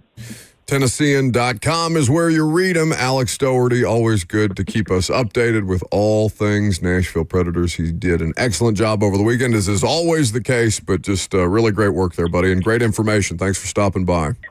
Thanks, of course. Yeah, no problem. See y'all later. That is Thanks, Alex. He's got to be just drained. What a weird spot the Predators are in. Just head-scratching stuff, man. Just too many questions. 2 years into the Trotz tenure, right? Okay, Andrew Burnett, you're bringing him back. How short of a leash does he have? Who's Roman Josi going to start next to? Is there going to be another go-to option there outside of Ryan O'Reilly? Will it be Brady Martin there playing center for you as an 18-year-old? Where are the goals going to come from? I mean, if Philip Forsberg doesn't have a 40-plus goal season, that's a lot of pressure on Phil. It's tough, man. It is a lot of head-scratchers right now with the Preds. Well, and Taylor on YouTube, where you can interact with the show, Facebook, YouTube, Twitter, and Twitch. You can also call us, 615-737-1045. Taylor points out, owner really likes Trotz. Trotz really likes Bruno. Recipe for a problem. I think that just kind of speaks to a larger theme of where Preds fans are right now, which is where the hell are they going with this entire thing? All right, so we are going to get back into the news of the day. Sports-wise, it's the Minkah Fitzpatrick, Jalen Ramsey, Jonnu Smith, Dolphins, Steelers trade. But there's an interesting additional note from Tom Pelissero of the NFL Network that could, in a hypothetical, involve the Titans, which we will talk about coming up next.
Welcome back to the show. Fueled by Hattie B's Hot Chicken. 615-737-1045 is the number. We would be happy to have you. There is huge trade news in the NFL. It's Minkah Fitzpatrick and Jonnu Smith, or I guess Jalen Ramsey for Minkah Fitzpatrick and Jonnu Smith, a late-round pick swap. All of this being reported in pieces this morning. So you got to put the puzzle together, but that's ultimately what it looks like. It puts a not quite a bow, but kind of a bow, some level of finality on one of the more interesting off seasons in the NFL this year with the Pittsburgh Steelers. And then there's some additional context here from Tom Pelissero that I think is worth paying attention to. So Tom Pelissero of the NFL Network puts this out. He says the Dolphins, after trading away Jonnu Smith, are now in conversations with multiple teams about acquiring a tight end after sending Jonnu Smith to Pittsburgh. Per sources, a wild start to the holiday week could get wilder. Now, the two tight ends who are most talked about right now as being trade options for teams were Mark Andrews of the Baltimore Ravens and Dallas Goedert of the Eagles. By the way, can you name a Dolphins tight end left on the roster? I should be able to. The Titans have played him twice in the last couple of years. Not really. Isn't that former Chargers tight end wandering around down there? Donald something? Parham. No, he was on the Steelers. Okay. Julian Hill. No, wouldn't have got that. Pharaoh Brown. Wouldn't have got that. Tanner Connor. Wouldn't have got that. And Hayden Rucci are the tight ends left. That's not even a real person you just named. Yeah, it's like a Madden creative player. Yeah, it's like a Madden. You've played too many years. Like a simmed creative player. Now, this is interesting about Jonnu because how many Titans fans in the audience would say that Jonnu Smith was a better player here than Chig Okonkwo? Most. Statistically, that is not true. Yeah. No, statistically, their numbers are actually kind of eerily similar. And Chig has more receptions at this point. Yeah. Well, from a production or a touchdown production standpoint, Jonnu had that one season. What do you have? 8 touchdowns in a season? 2020. Being utilized in all sorts of different ways. And so that is the separator, sort of, right? Because Chig hasn't had a season with more than 3 touchdowns. But yeah, in terms of the numbers, catches, receiving yards, certainly, eerily similar. Now, the question about like Chig and Jonnu, and this is a different branch off the topic tree here, but how impactful was Jonnu versus how impactful has Chig actually been versus these are games that they're trailing in. Somebody's got to get the yardage. Chig is a fast enough player to come up with explosives, though he only had one that technically counted as an explosive play last year, that 70-yard touchdown reception, which, made a difference, but still. So Dallas Goedert is the most likely player here to be moved. If the Ravens were going to trade Mark Andrews would have been traded. And the Ravens do have tight end depth should they want to move on from Mark Andrews, but it doesn't sound like they want to at all at this point in time. Robert was reminding me what the Ravens tight end depth chart looks like right now. Isaiah Likely, who's a really good player. Yeah, Isaiah Likely could start for several NFL teams. He's a different kind of player than Mark Andrews, but they've got versatility there between the two of them. And then Charlie Kolar, who we talked about a lot for the Titans a couple of years ago out of Iowa State, is a different kind of a player and also a talented player, but he's just kind of buried on the Ravens tight end depth chart right now. I don't think Mark Andrews is going anywhere at this point. Goddard is curious here, especially if Howie Roseman can get picks back for him as they try and ramp up for another Super Bowl window, having just won the Super Bowl in Philadelphia. But if I presented a situation to Titans fans that involved trading Chig Okonkwo to the Miami Dolphins in a contract year with Gunnar Helm drafted in the 4th round, with Josh Wiley, not any kind of an impact player, but I don't know, maybe there's something there. They haven't been able to get it out of him yet, but maybe. David Martin Robinson is still on this roster. DMR. Yeah, Thomas Odukoya is still around. Odukoya doesn't matter to me as much as DMR does. And there are always veteran tight ends that can be acquired, and you do have the first waiver claim. You have the first claim in the waiver order right now if you're the Titans. Would there be any interest among Titans fans to move Chig Okonkwo? Because I don't think they're going to pay him. Yeah, I think so. I agree with you. Does it feel like, this is very premature for me to say, but I feel like things are, I guess I have this prediction that that's going to be Gunnar Helm's position. This year? Yeah, like Gunnar Helm is going to kind of overtake. It's not to say they can't utilize all three of those guys and that Chig can't do different things because they are different players. But I just get the feeling that Gunnar Helm, like I feel like there's a world where Gunnar Helm, I don't want to say has the best rookie season outside of Cam Ward, but I feel like that's a possibility.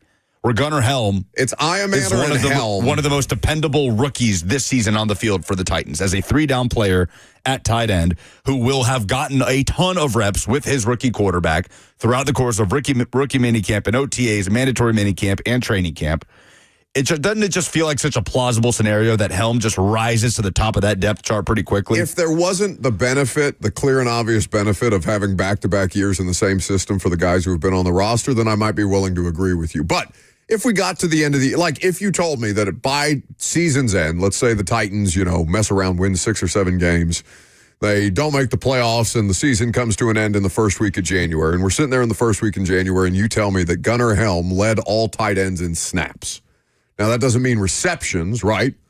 Doesn't mean touchdowns, but if he leads all tight ends in snaps, it means that he can be on the field more and be more versatile than the rest of the players at the position, that he can have more value added in a couple of different fronts where Chig is a fine receiver. He, at least Aaron Schatz's website, and it probably varies from place to place, but they had him credited with only 2 drops based on him specifically, not like a pass that was thrown in his general direction that wasn't accurate, but it ended up looking like a Chig drop. They only had him credited with 2 drops last year, which felt low to me. But, I'll take them at their word. I know it varies from Pro Football Reference to Pro Football Focus, like these things, and I don't know what their internal grades look like. I mean, if you offload Chig Okonkwo, your tight end room is right up there with the most unproven position groups on the roster, right? I mean, you've got next to nothing in terms of returning production. Like, who Chig is because he's been here for 3 years, but I don't think there's anything about Chig Okonkwo that is established, proven, fortified, or otherwise, right? He's just kind of out there. And Titans fans keep hoping that he will be the next Jonnu Smith, even though or the next Delanie Walker, or any other player, undersized tight end, move type of H-back tight end that they've drafted here in the last couple of years, no matter how many times the system has changed in the last couple of years, from Malarkey to Vrabel to now Callahan. Like we mentioned Chig and Jonnu Smith's numbers being similar, but in such different contexts, right? Where Jonnu Smith mattered, and Chig feels like a box score stuffer. Right. Like, wasn't Chig the second lead receiver on this team 2 years ago in 2023? Yes. He had 528 receiving yards, 54 catches. Like, that shatters any of Jonnu's career highs when he was in Tennessee. But he was second to, who would have been the Titans lead receiver? DeAndre Hopkins in 2023? Yeah. Right, because it wasn't close. There were no other options, and that was a dreadful offense. Whereas Jonnu Smith would kind of pop up in the 20... I'd say 19 through 20, 18, 19, and 20 is really when Jonnu was Jonnu for the Titans. And he would just be utilized in different ways, in creative ways, because the Titans' primary offensive playmakers there were Derrick Henry and Corey Davis and A.J. Brown. Like, they had people to get the ball to for a little bit, Julio Jones. So, to me, Jonnu Smith's 439 yards, 448 yards were much more meaningful than Chig Okonkwo's 528 yards as the second lead receiver on a dreadful, anemic 2023 offense. If I told you that Chig Okonkwo is 6th in the Titans era as far as tight ends and receiving yards with 1,457, that would probably surprise most people, because I don't think people think of Chig that way. And I don't think that's wrong, because, again, impact versus statistical output. The impact of Jonnu Smith, as Lucas just said, and as we've talked about, is far greater than what Chig Okonkwo has yet to have, I would argue, a meaningful impact on any of the teams that he's played on. Now, he has suffered from a passing game that has been undermined every year that he's been on the roster by poor offensive line play and quarterback injuries and quarterback malfeasance is probably too strong a word, but we can say malfunction if nothing else, talking about Will Levis in his last year. But I don't know, when you look at all the different places where Chig ranks, it's way higher than it feels like it should be, especially for a player who's only been here for 3 years and heading into his 4th year in a contract year. So I like the idea of Gunnar Helm starting to fill that role because Chig will probably play the most snaps until such time as Gunnar Helm proves that he can be a more impactful player, if he's capable of proving that he can be a more impactful player. And then you can figure out the rest of the tight ends after the fact. I'm not worried about Josh Wiley's presence one way or the other. Like he kind of exists to me until such time as he doesn't. And that feels like all right, previous administration drafted that guy. Let's see if we can't find somebody else to raise the floor of that room. But if you're in a position to get anything for Chig Okonkwo, do it. I imagine that the Titans would pull the trigger on that. Patience over panic, adding draft capital. What was it? 30 picks in the next 3 years, counting this past year's draft. And yes, their 30 picks in the next 3, 12 top 100 picks in the next 3, including what we just saw. And I don't know that you can get a top 100 pick for Chig, but you can get capital that you can then turn into top 100 capital if you're able to gain enough to make moves one way or the other in the draft. Again, this is all a slow play for them to get back into their competitive window, which right now they are currently at the very, very beginning of, because the quarterback just got here. And we have no idea what the quarterback is going to end up being, though there's reason to be confident about Cam Ward. 615-737-1045 is the number if you would like to jump in. Now, all it says on the grid is wheel. It's just one word. It's in purple. Purple and white bold letters. It just says wheel. Does that mean that I'm subjected to the wheel next?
I like this song. This segment is going to make me hate this song because that means the wheel is looming somewhere back there. How is every other Journey song not named Don't Stop Believin' better than Don't Stop Believin'? Yeah, Don't Stop Believin' is all I ever hear. That's an excellent question by you. It might be their 10th best song. Is it just the fact that we all are so fatigued? Yeah, and don't that's stop definitely believing? it for me. Over Don't Stop Believin'. It was ECU's halftime song, like we're halfway there, ooh, living on a prayer or whatever. So I'm not tired of it. Well, that's a different that's song. a- That's yeah, different Bon song. Jovi. Oh, okay, cool. Great. Love separate ways, though. So, what is on the wheel for me to pick? Do I get to pick? How does this work? No. Explain the game to the That's not how the audience wheel who's works. unfamiliar with this godforsaken thing. We got a bunch of stuff that we could talk about, but we probably couldn't talk about it long enough to fill a segment. So we smack them all on the wheel, we spin it, and we figure out what we're going to talk about. Now, I do not remember the topics. Here's what we've got. Here's what's on the wheel. Racing What, you mean move- you can't look at the wheel and see what's on the wheel? Well, it's turned back to me right now. Currently, I the got wheel it. is I've no got it in longer- front of me. Racing movies, the U.S. men's national team, and Red Lobster. Oh, no. All right, spin it. Oh, yeah. Also, I heard somebody else tried to co-opt this godforsaken thing. I think the morning show played it. Ooh, racing movies. Stay away from our wheel. Racing Oh, movies. no, it's our wheel. It's Now our you're going to wheel. have a Now little just ownership because I over hate it. Soon as somebody tries to step over the line. Yeah. That's would you not call that an infraction? The wheel is back there for all to use. I don't think that's true. Racing movies. I saw F1 yesterday. I loved it. See, I had friends walk out of the movie, post about it publicly on social media. They were so dissatisfied because apparently it's how long? It's like 2.5 hours. Okay. Okay, I could never imagine paying that much to watch a movie and then leaving. that's why they walked out, because it was too long. You can check the runtime. Sounds like this is a them issue and not a movie. It might issue. be, but it's the only thing I saw about the movie this weekend was a handful of social posts of bitching about how bad it was and how it was too long. I can't even wrap my head around that. Okay, like, give me a review. like they left because it was too long. Like an hour They left 45 because went by. it was, in their opinion, bad and too long. Oh, it was fantastic. Okay. It was fantastic. The access that they had to actual Formula One, like Brad Pitt was driving on those tracks. That was not a stuntman. He Tom Cruised it. He Tom Cruised that thing. Now, they did shoot a lot of stuff with, I think they hired like F2 drivers to help with the movie, but Brad Pitt shot several scenes driving a car. He was driving an F2 car on an F1 track. I had no idea there was even an F2. There's an F3. Yes, it goes down the list. Where do you think F1 drivers come from? Buddy, I just know the F1 exists. The execution of the racing scenes, I felt like I was watching a Formula One race throughout the movie. Fantastic. Love so the you would storyline. recommend in theater? Oh, yeah. One of those, like Top Gun Maverick. Yeah. By the way, same filmmaker who made Top Gun Maverick. One of those that the experience in the theater is much, much better. I loved the story. I loved the depiction of the races. They did a really nice job. Like Moneyball, you guys have seen Moneyball. Or Moneyball, and I say this as not a baseball expert or aficionado by any means, but they kind of thread that needle of not dumbing it down too much for the actual baseball fan that's familiar with analytics, but also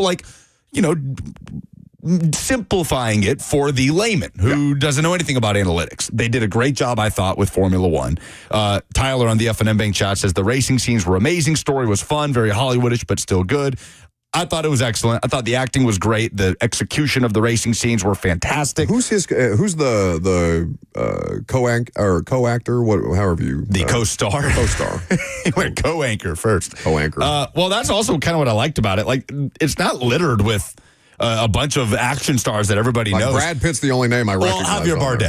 Bardem. He plays I the didn't realize owner he was of the in there. team. Like Brad Pitt plays, we're not going to spoil anything, but an older like renegade driver that used to be a young hotshot in F1, and his old friend and teammate Javier Bardem now owns a struggling team in F1, needs saving, and comes over to America to get his friend back over to just help over the back half of the season. And his teammate on the team. In the movie, it's Apex GP, is this young hotshot driver named Joshua Pierce, who's played by Damson Idris, I think is the guy's name. Very relatively unknown actor. Did a fantastic job. To me, it's top of the line now in racing movies that I've seen. I thought it was fantastic. And we put it to a poll, what's the best racing movie? There are so many. There's so many great racing movies. Rush is a great movie. Talladega Nights, Cars. I guess you could count Fast and Furious. Ford versus Ferrari is a great movie. So that was the pinnacle for me, was Ford versus Ferrari. You think it's better than that? I thought it was better. If you like racing, the depiction of racing is what takes it to the next level for me. It was fantastic. Favorite racing movies for you guys? I guess yours is now the new. Yeah, this is mine. Oh, is it really? It's up there, man. It was so good. What was it previously for you? Rush. Chris Hemsworth movie about the James Hunt, Niki Lauda F1 rivalry in the 70s. I feel like I saw that on a plane going somewhere. I really enjoy that movie. Have you guys ever seen It's a Mad, Mad, Mad, Mad World? No. It's from like the 1960s, but it's what the movie Rat Race was based on. So this guy crashes his car. He's like a millionaire in the 1960s, and he's telling people, I've buried $350,000 underneath a giant W in some park. And he's telling all of these motorists, and it's a cast of characters in each car, and they all are deciding, okay, we're going to go dig this guy's money up. That's my favorite racing movie. Oh, you're being dragged because apparently Damson Idris has appeared in other things that you don't know? I apologize. Yeah, you forget the YouTube chat is all-knowing. I had never seen him. And omnipotent. They also have access to the internet because they're he literally... was in Snowfall. They're dragging me for not watching Snowfall. How do you not know that? I don't know Snowfall. What's Snowfall? It's a show on FX that I've never watched. Yeah, big FX show. Okay. Anyway.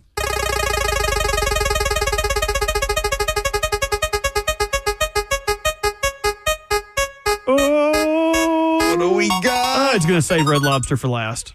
The U.S. men's team. U.S. men's national team. You watched this yesterday? I watched Adjacent doing primetime last night for the first half, and then I watched the second half into the penalty kicks after the fact. And quarterfinal win in the Gold Cup over Costa Rica. It was awesome, and I know that the U.S. men's national team is not overwhelmingly great right now, but they have continued to win in this Gold Cup tournament. They have their next opponent is who? Guatemala Wednesday, who upset Canada, big upset in the quarterfinals in penalty kicks. So they'll play Guatemala Wednesday for the right to go to the final Sunday, potentially to face Mexico. You texted us that you had pulled over in a gas station parking lot in Kentucky to watch this. Which goes against what I told you your homework was for the weekend, which is to not be on your phone while you drive. I wasn't. I was listening to the telecast while driving, and then in stoppage time, I pulled over at the Buc-ee's near the Tennessee border. So, anytime your country wins something, people are going to get up for it. I haven't been following the Gold Cup closely. The golf got over yesterday, and I was looking for something to watch, so I threw it on Fox, and it was fun it's always so stressful. It's so stressful when it comes down to PKs that way, especially with the amount of saves that the opposing goalie was able to make in that game. Legendary player. To keep them in that game the whole way through. But the American goalie, whose name is? Matt Freese. He was awesome. Yeah, young keeper, NYCFC. The U.S., this is a young, scrappy bunch, not playing with their star players. We've talked about all that drama. But when you think U.S. men's national team, like Tim Howard is how high up for you? When you say, when somebody says, start naming national team players. He's probably the one. I mean, Landon Donovan is one who I associate. They're probably 1A and 1B. Yeah, right. Keep naming them, though. He's Name first or second for, we could do that. That would expire very quickly. That's one thing. Freddie Adu. Oh, man. His last name is Adu? Yeah. Freddie Adu. Awesome. You never remember the Freddie Adu He was mania? a shooting star. Until he wasn't. It was kind of like Linsanity. Yeah, it was in the soccer world. The U.S. has always been able to hang its hat on goalkeeping. Like, we had Tim Howard as our number one, and Brad Guzan, who was the starting keeper for Aston Villa in the Premier League for years and years, now playing for Atlanta, as our number two. Just a crazy level of depth. Right now, it's that goalkeeping spot's in as big of a question as it's been maybe ever. And Matt Freese is kind of staking his claim. 3 saves in the penalty shootout yesterday. It was electric. They move on to the semifinals. And we'll see if this young, scrappy team can go push for a Gold Cup trophy, maybe switch up the momentum around this team. Spin it.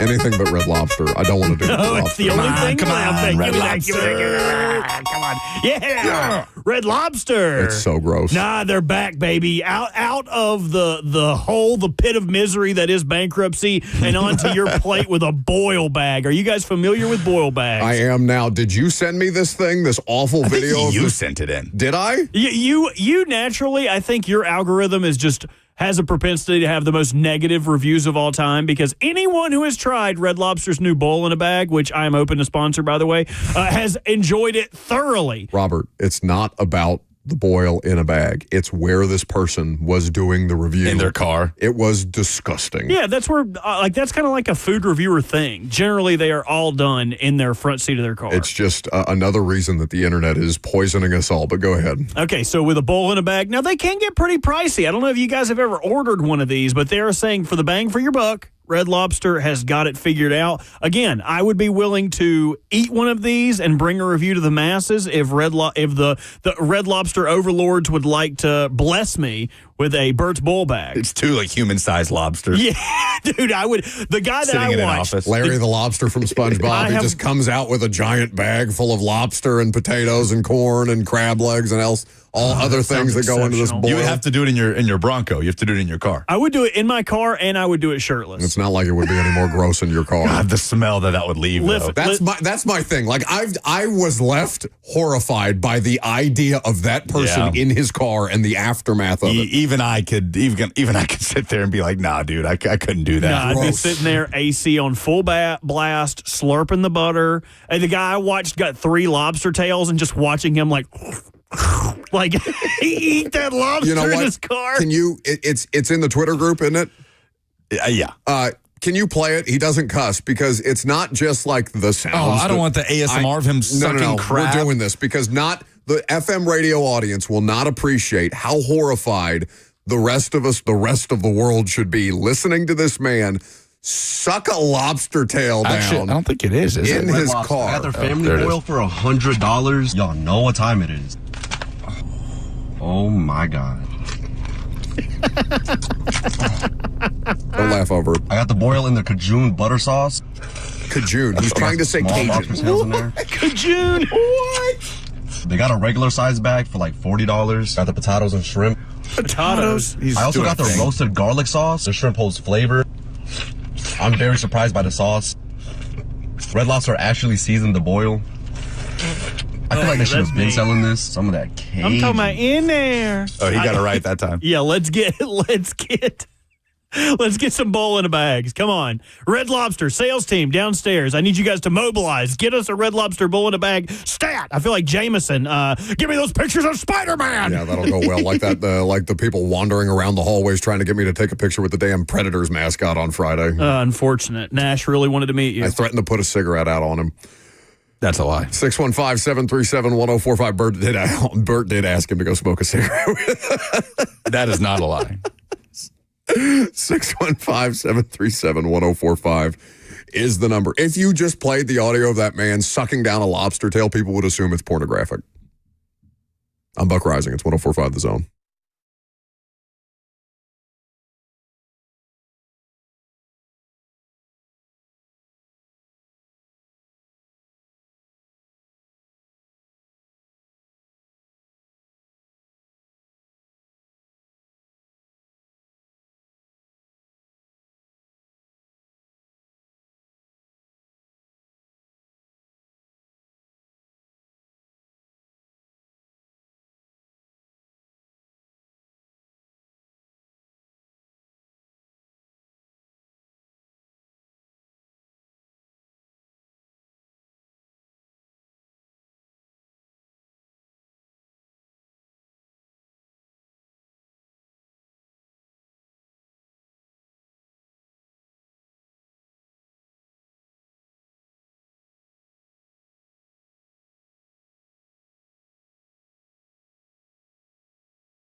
It is 12:03. Good afternoon from the 104.5 The Zone studios. I'm Lucas Panzica. Blockbuster trade this morning in the National Football League. The Pittsburgh Steelers receive cornerback Jalen Ramsey, tight end Jonnu Smith, and a 2027 7th-rounder. The Miami Dolphins get safety Minkah Fitzpatrick and a 2027 5th-round pick. It returns Fitzpatrick to the place that drafted him in the first round back in 2018. For Jonnu Smith, it reunites him with Arthur Smith, his offensive coordinator in Tennessee. The Nashville Predators are making moves. 7 selections in the NHL draft, including 3 in the first round, picking 18-year-old forward Brady Martin with the 5th overall pick. On Sunday, the Preds made a move to trade for Golden Knights defenseman Nicholas Hague, sending Jeremy Lauzon and Colton Sissons to Vegas. That ends a run of over a decade for Sissons with the Preds. Hague signs a 4-year extension worth $5.5 million per year with Nashville. For all your foundation repairs and waterproofing needs, visit USSTN.com. Breaking news at once on your home for the Titans and Vols. This is 104.5 The Zone.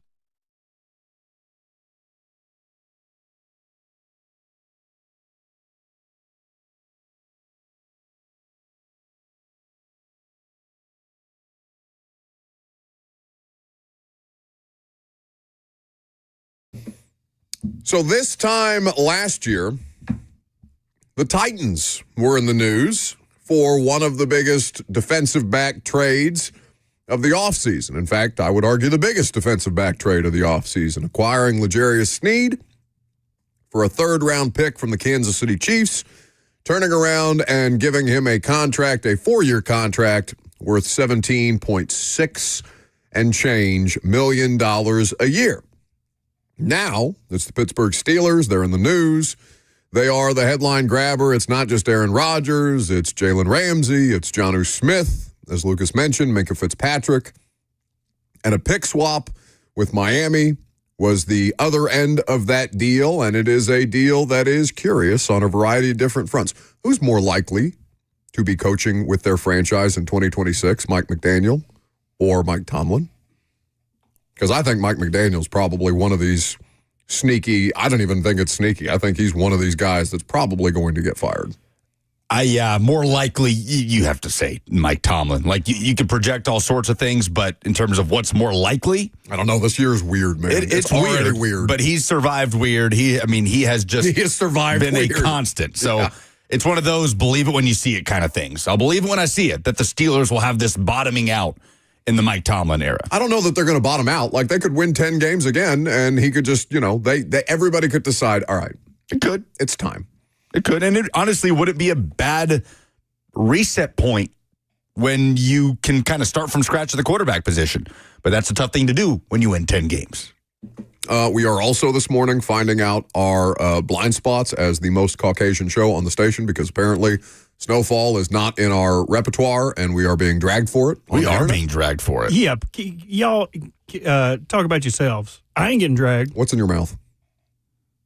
Same thing that you're chewing through to open the segment. I am not a dog. You don't get to be like, what's it. in your mouth? You can't. Drop it. Drop. Pretty close. I don't know. I've seen you put some weird stuff in your mouth that you picked up off the ground. That's as close to an animal as I could get. That was at a festival. That doesn't make it better. That's even scarier. Don't put that needle in your mouth. What a needle, dadgummit. Anyway, so Legarius Sneed was one of the biggest headline grabbers of last offseason. Now, he played in 5 games. He wasn't very good when he played.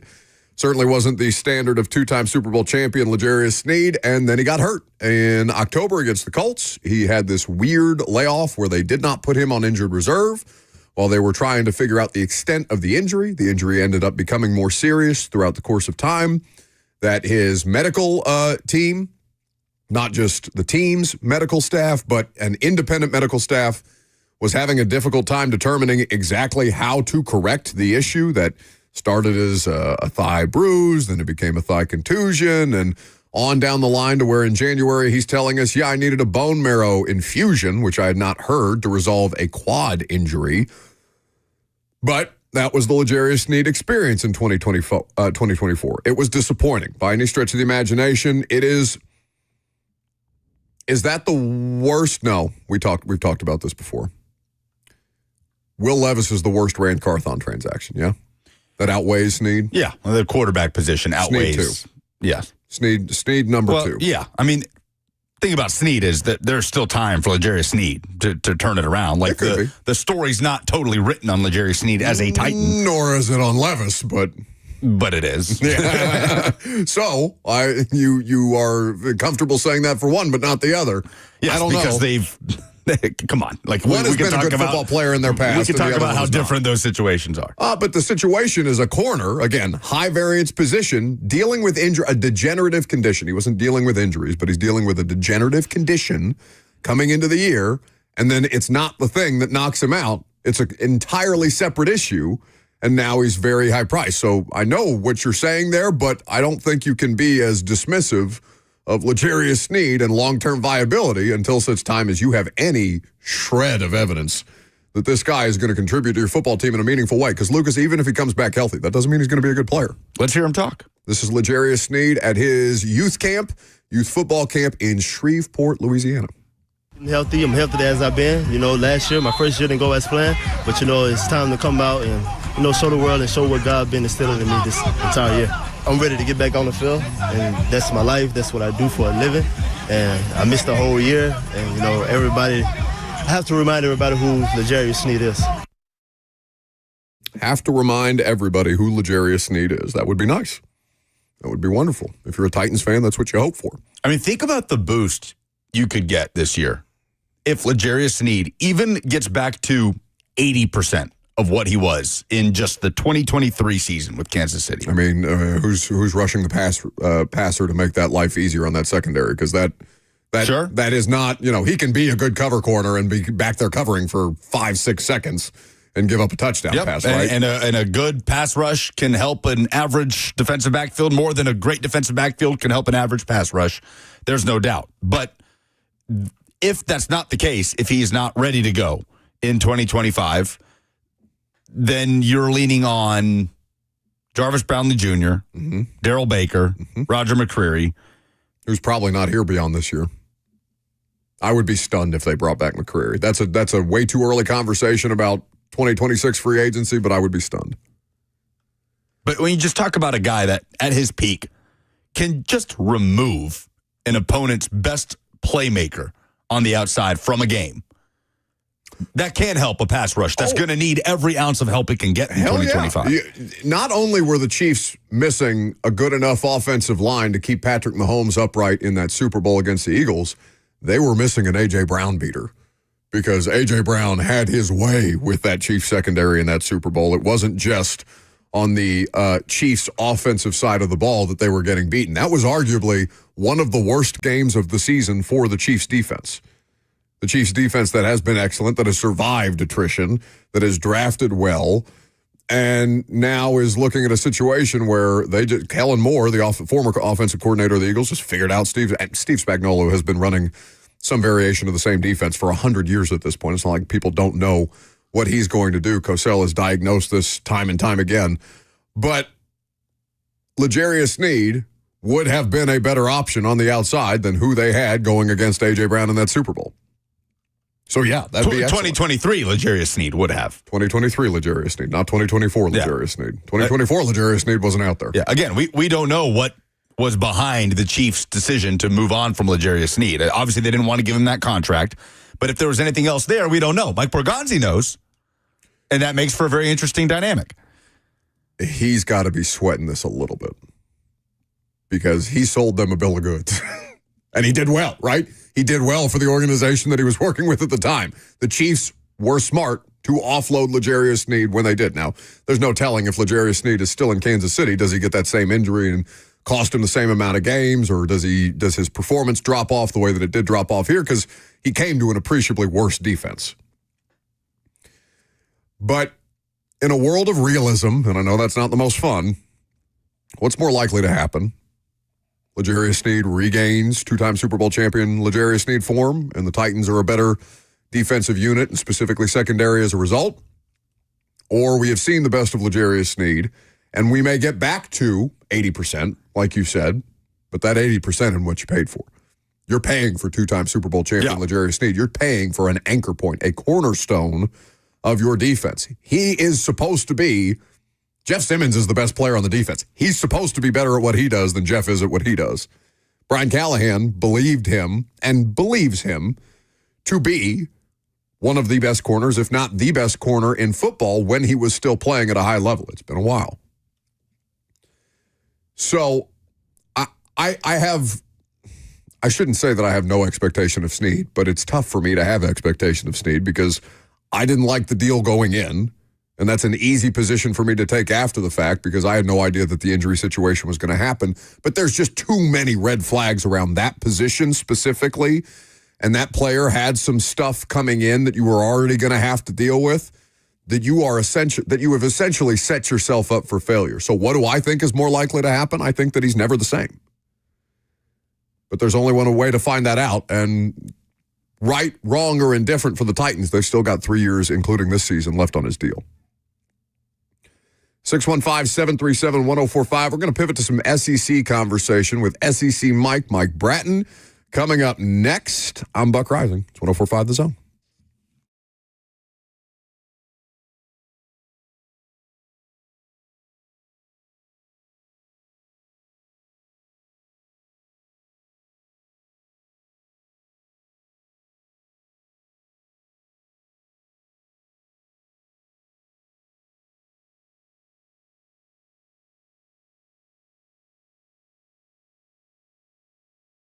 Hey guys, it's Lucas. You know how much I love hanging out at Fog Street Lawn Club, especially on a beautiful day. That gorgeous rooftop, best rooftop view of Music City that there is. Some great British pub fare, whether it's the fish and chips, the shepherd's pie wonton rolls, the Irish whiskey burger, and a large drink selection and ice cold beer. Some friends on that rooftop playing some lawn bowling, taking in a game. Oh, it is my happy place. And let me tell you something. This week, Fog Street Lawn Club is hosting a free 4th of July fireworks viewing celebration. It's the best rooftop view of downtown Nashville, which means you're not going to find a much better view of the fireworks. It's a family-friendly event. All they're asking is you go to their website, fogstreet, F-O-G-G street.com, to RSVP so they can get a head count up on that rooftop. Going to be a great time, by the way. While you're at it, Wednesday night, the U.S. men's national team Gold Cup semifinal against Guatemala. There will be a great crowd, as there always is for USA games, Nashville SC games, home or away. It is the coolest spot to hang out in Music City, Fog Street Lawn Club, and I'll see you at 648 Fog Street. Head to fogstreet.com.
Welcome back to the show, fueled by Hattie B's Hot Chicken, the best hot chicken anywhere in the world, in the galaxy, in the solar system. You will not find better hot chicken than Hattie B's. It is officially lunch hour for the vast majority of you.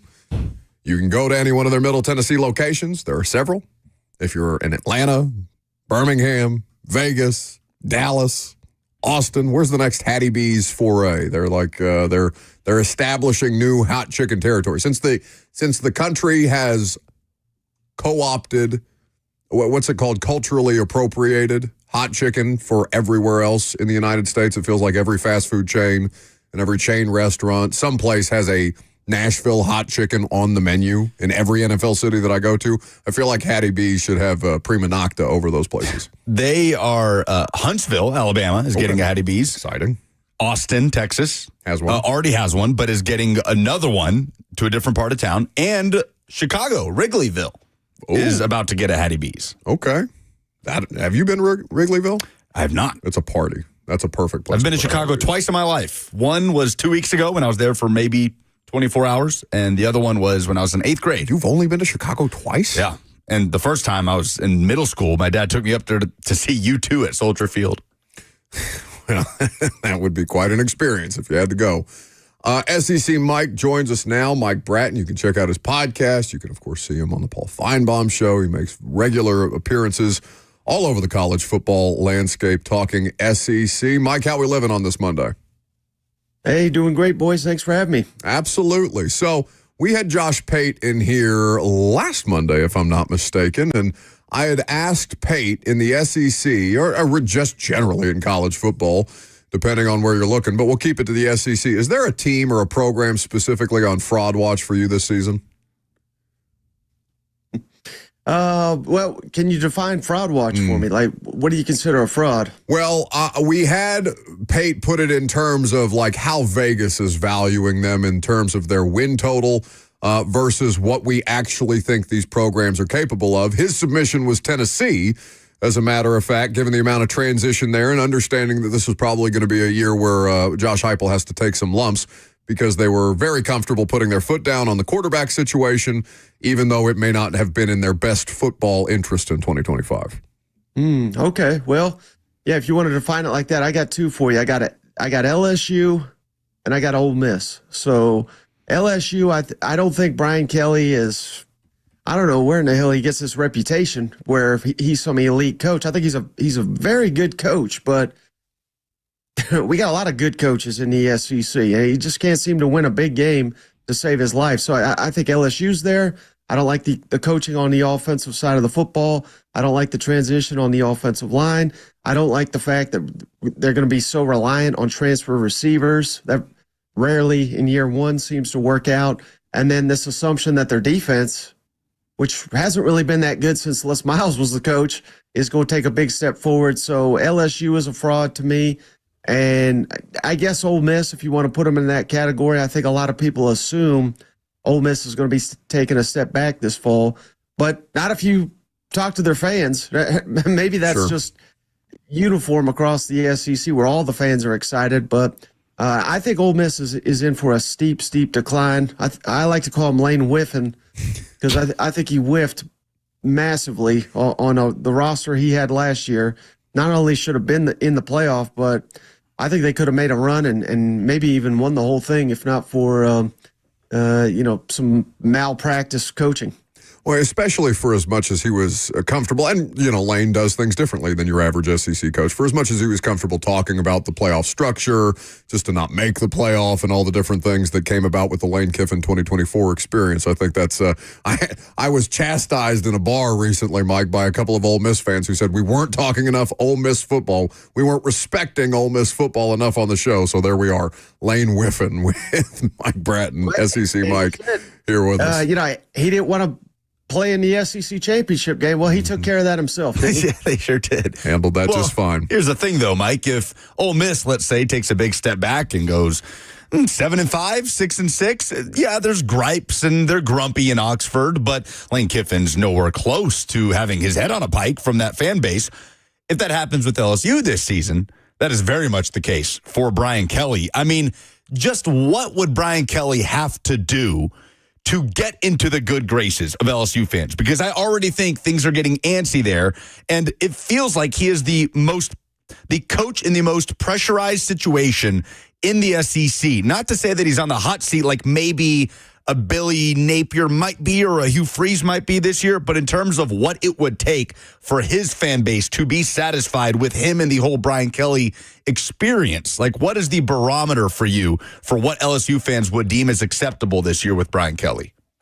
Well, how about winning week one? Something that he seemingly cannot do at LSU, and that even predates the Brian Kelly era.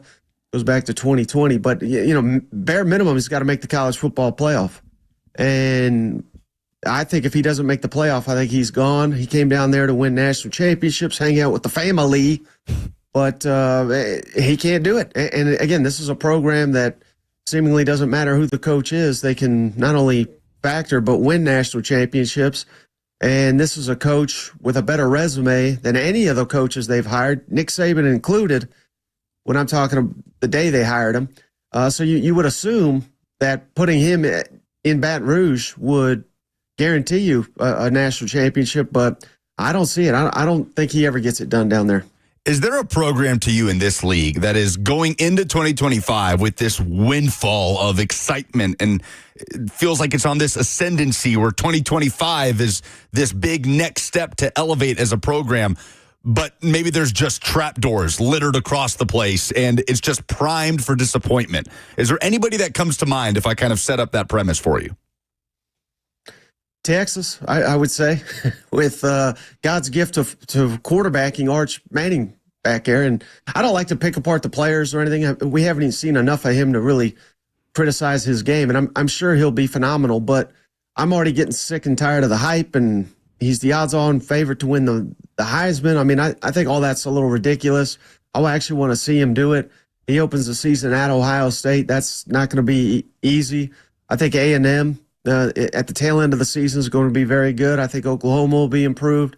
And I even think at Florida is going to be difficult. So, again, I'm not sitting here saying Texas is going to go 6-6 or something, but if you were to tell me they missed the college football playoff, I wouldn't necessarily be stunned if, let's say they lose at Ohio State, which they may win that game.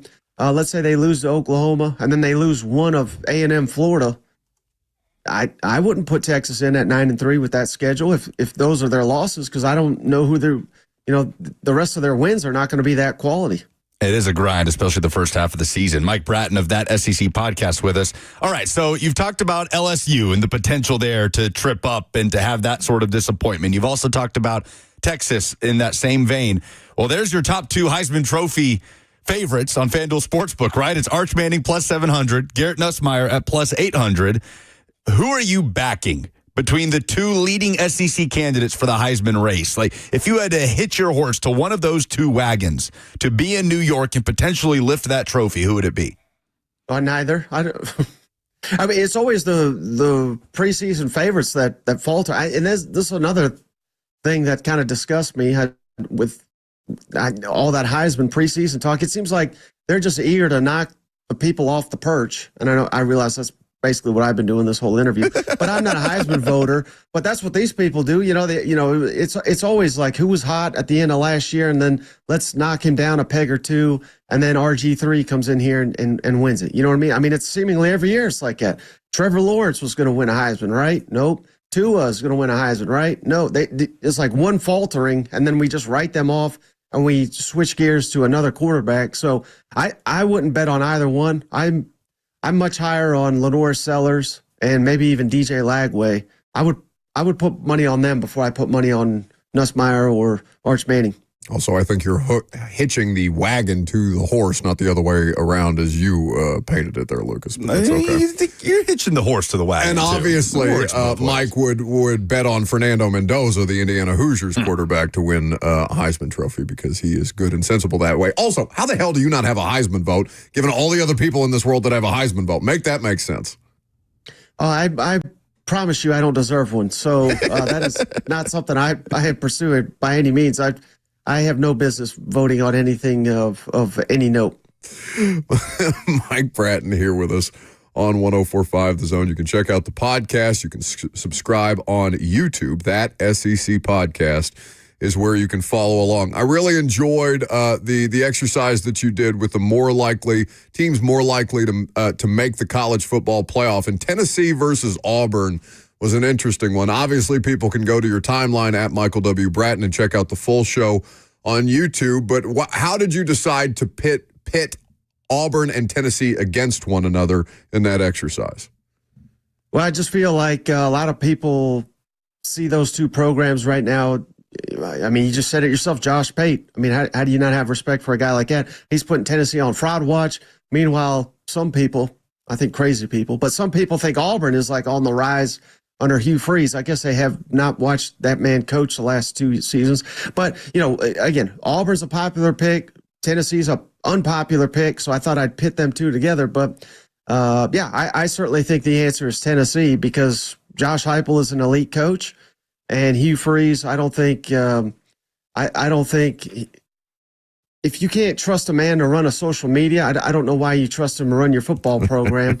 And I think he's got about 4 or 5 more months on the job, and then he's out the door. So I just thought that'd be a fun little exercise.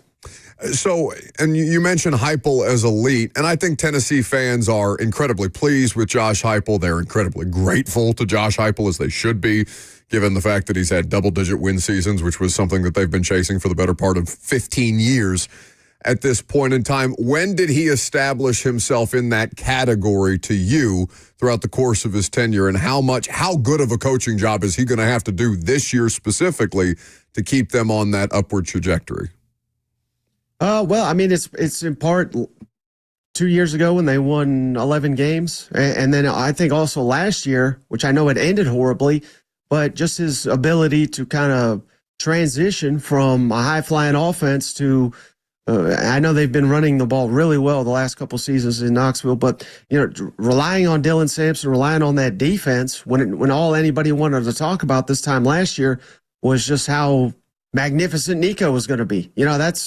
But he transitioned, unlike Lane Whiffen. Lane Whiffen, he had an elite defense last year too, but he did not rely on them, did not rely on the kicking game, went for it way too many times on 3rd and short, 4th and short, and it killed him against Kentucky, killed him against Florida, and hurt him against LSU as well. So just Heupel's ability to adjust and maintain, and I think they'll do it again.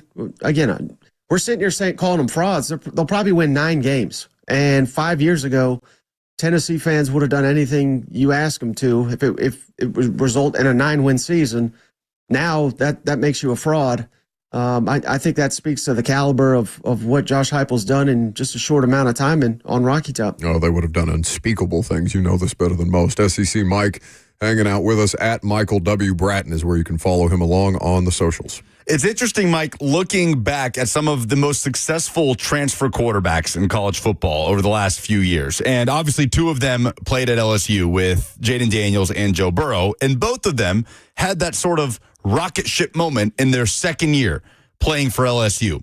Is there a transfer quarterback to you heading into his second year with his respective program, doesn't even just have to be regulated to the SEC, that you would like to pick to just take that year 2 massive leap? Is there anybody that just comes to mind? Obviously, Jaden Daniels, Joe Burrow, those are crazy heights, some of the best individual seasons we've ever seen. But is there anybody that pops into your head when I bring that up? Oh, yeah. Taylon Green, Arkansas. I think he gives the Razorbacks an opportunity pretty much every game next year where I don't think, this is not a bold statement by any stretch, but Arkansas is probably going to be at a talent disadvantage in nearly every conference game aside from maybe Mississippi State that they're playing this fall. But I think they may have an edge at the quarterback position against everybody they face, and that includes Arch Manning. So year 2, Bobby Petrino, I thought he kind of worked wonders with Taylon Green last year. There was some inconsistency. Got a couple receivers that have moved on to the NFL. His tight end jumped ship to Ole Miss. So there is a question of the weapons around him.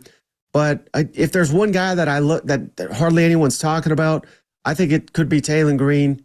Year 2 playing for Bobby Petrino. He could be a huge star for Arkansas this fall. That SEC podcast. Subscribe to the YouTube channel. You can check out the podcast with Mike as he talks all things SEC. Mike, what can they look forward to on the next episode? Yeah, this right now, because it's kind of a slow time, I'm sure you guys are well aware, we've been doing our fall camp preview series where we just dedicate one whole hour to a kind of previewing an entire season. And we've done half the conference. Tonight we're gonna do South Carolina. So that eats up a lot of shows before SEC Media Days, really gets us through June and July. And an intriguing South Carolina program with Lenore Sellers, as you mentioned, who could very well be a Heisman Trophy winner by the end of the season. We'll see. Mike, thanks so much for hopping on. It's good to talk to you. Absolutely. Thanks for having me, guys. Thanks, Mike. That's Mike Bratton, SEC Mike. That SEC podcast is where you can check him out and follow along with all things SEC. Media Days in 2 weeks. Yeah, what's the vibe with that? What is going to be the biggest conversation at SEC Media Days? Oh, man. Now, that is an interesting question. I mean, I don't know which coach I'm most looking forward to hearing because there's kind of something with all of them, right? It's Kalen DeBoer going into his second year at Alabama with the expectations that come with that. Ty Simpson as the starting quarterback. Brian Kelly and all the pressure that we just talked about with Mike. And then there's pressure the other way, which is you better get over that 7 to 8 win hump or you might be out of here. And that's Hugh Freeze. In terms of which coach you're just most excited to see step up to the podium and talk, unfortunately, there's not really one of those guys right now. It's always Brian Kelly for me. Yeah. Like Jimbo's gone, I know, and that was like always the highlight. Jimbo was the go-to, right? As far as you're probably going to get a quote. Mike Leach, but yeah. Mike Leach, but we were in a spot there where you had Lane, you had Jimbo, you had Leach, and you just knew you were going to be entertained one way or the other. Lane whiffing is crazy. I mean, last year does feel like a whiff for Ole Miss. It was so set up for them to go to the college football playoff, and it felt like an absolute whiff. Well, and it's so easy to pile on him additionally because of how public he was about everything, because he was on the forefront of complaining about the format and the conference championship game situation versus the 12-team college football playoff and things like that. So Lane, as is typically the case with Lane Kiffin, he is comfortable speaking his mind. I think he's pretty okay with handling whatever blowback he gets, however much of it he sees at this point in his career.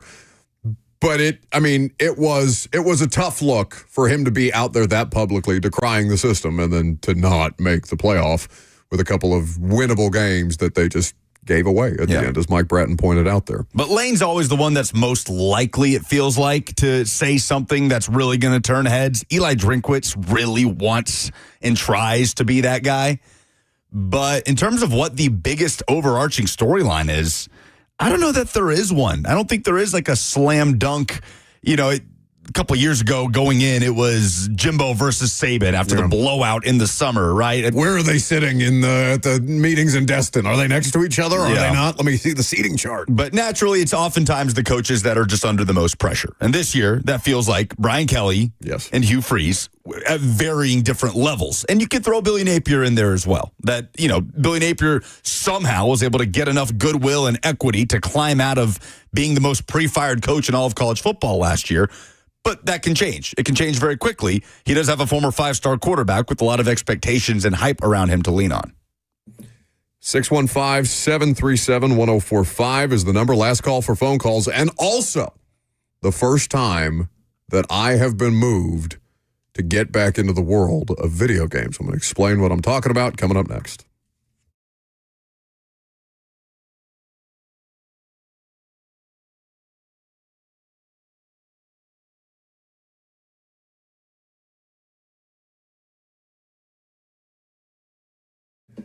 Trajan Wealth is here to help you as they have helped so many other people in their company's history, because you want to ensure your retirement is the ultimate summer vacation. As we get ready to head, or are, I guess, already in the summer vacation months, you should call Trajan Wealth today.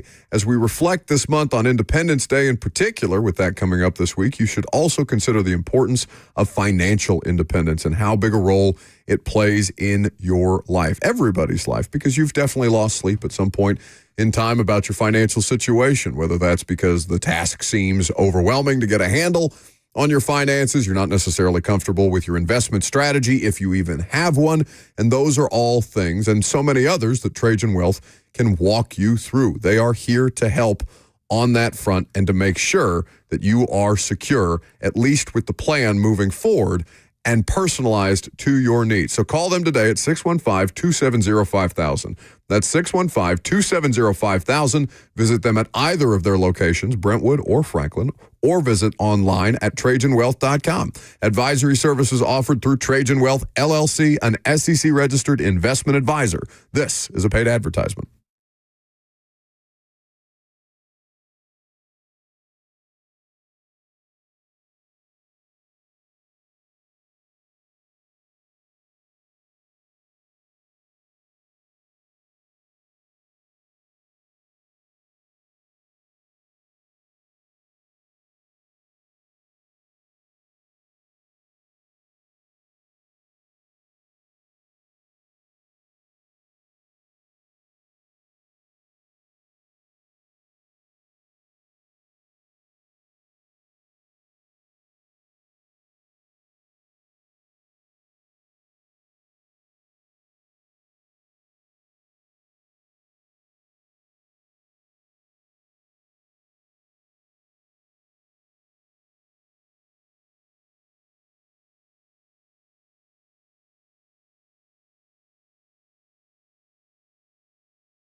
Welcome back to the show, fueled by Hattie B's hot chicken, the best hot chicken in the world. Lunch hour not all over. Some of you may just be getting to your lunch. Check out their mobile app, download it, get a free dessert with your first order via mobile delivery, and you can even earn bonus points with your mobile orders in the Hattie B's app. Last call for phone calls, if you got them, 615-737-1045. There was great news that Lucas brought to my attention. That's rarely the case, but this delighted me. So EA brought back the college football game last year, and the internet rejoiced. And that's fine. It's got a lot of great memories. The last EA college football game that I got, or I guess was given to me, had RG3 on the cover. I think that was the last one. Oh, you know what? That been 11 or 12? It may not have been RG3. What was the Michigan quarterback's name? He played in the NFL. Denard Robinson? The guy who ended up being a running back? Yeah, that wouldn't tie his shoes. It was a whole thing. Denard Robinson sounds right, but I Denard something. Denard Robinson. Denard Robinson. Yes. So maybe it was Denard Robinson was the last NCAA football cover that I had. But the bigger deal to me is what Lucas told me earlier in the show, which is that EA, the same company that makes the college football game, is bringing back the college basketball game. And that is enough to get me to buy a gaming system. Me and Ross are the only ones excited. Ross has his Duke Blue Devils shirt on. Whoa. What are you talking about? You just think you just have a monopoly on being excited? Everybody is excited about this. Everybody was excited about the EA college football game. Everybody is excited. Buddy, you think you're like the only person that enjoys the sport of basketball? Around here, it seems to be a hill that I have to die on every year. What are you talking about? Anyway. Well, you have plenty of time, because they are targeting a 2028 release. Oh. So, You didn't yes. tell me that. Yeah, let me bring you Ross, back down. What the hell? I thought we were like next month I was going to have to go out and buy an Xbox. Or what even model Xbox are we on at this point? It is the Xbox XXEX. Are you serious? That's not real. No, I just made that up. I would Come believe on. you. Dude, I am not in tune. Like, I have an Xbox One that I use to watch Netflix. I did see that. I think that's the last version of an Xbox that I had was Xbox One. They are coming out with a new VR system Xbox, which is the SE Xbox, for people who would like to do VR things. Stop. You mean you? I'm a PlayStation man. Oh. Everybody is excited about this. EA Sports tweeted earlier today, bring the madness. Let's run it back. Hashtag CBB. Hashtag it's in the game. And 16 years since the last time they put it out there. Blake Griffin was the last cover athlete in 2009. Oh, Blake Griffin was so good in that game. Oh, my God. I cannot wait. If my basketball team can't win a national championship the honest way, then I'm just going to have to do it the digital way. I'm so excited. I am going to make Indiana basketball great again. I don't want to disappoint you guys, but this is going to get delayed, like probably 2 or 3 years. No, this is not Grand Theft Auto where it's just going to keep pushed back. It happened with college football, too, where they couldn't get an agreement in place where everybody was upset. What did football players make? $300? $600 for being in this game. That's garbage. Then they have to negotiate with these players and, what's a good number? And there's many fewer players on basketball teams than there are football games. So I would assume that basketball players would make more for having their likeness in a game, but then football players are going to be upset. Our game's cooler. Why aren't we making any more money? So all I'm saying is basketball players, do not ruin this for the rest of us. Oh, why? By price gouging? Yes, by saying no, we're not going to do this unless we make $5,000 a player. Yeah, but that's what it is. Like you've just described why the economy of basketball is better than the economy of football, even though football is America's most popular sport. There's just more players. So there's more money that has to be divvied up between more entities. It's why, Shai Gilgeous-Alexander, when Shai Gilgeous-Alexander gets a contract that pays him $80 million a year, what's the first complaint going to be? Well, he makes that much money and Patrick Mahomes only makes this much money. Yeah, there's fewer Shai Gilgeous-Alexanders running around out there than there are people who play Patrick Mahomes' position. Not Patrick Mahomes, of course, but you get my meaning. I'm still just so amused at you considering yourself to be some hipster for liking the sport of basketball. College basketball, yeah. Yeah, like you're the only one in this market who likes college basketball. Every time we get to every time we get to November, root for. Every time, well, it's because I want to talk about college basketball when nobody else wants to talk about college basketball, which is in November, and football is still going on. No, listen, when Nate Ament gets out there, Tennessee fans will be ready to talk about college basketball. I'll tell you that. But yeah, this is going to be 2028 awesome. sucks though. Yeah. I thought you guys gaslit me. I thought this was coming out next month. The Titans' new stadium will be a full season in by the time this comes out. But there is some more sports media news quickly. On3 Sports has announced that they have acquired Rivals officially. Didn't we know that was happening? Not officially. But that was reported a while ago, right? The acquisition has officially closed. Rivals has joined On3 Media. And while they were at it, they declared that Brett McMurphy is now an employee of On3 Oh, Sports. boo. Everyone boo Brett McMurphy. You're not a big Brett McMurphy guy? No, he breaks seems- all of the stories that local people should break. Like, he just goes into Topeka, Kansas, and is like, oh, by the way, new athletic. Let the other people break that. Well, they can break it. You don't have an issue with Adam Schefter doing the exact same thing.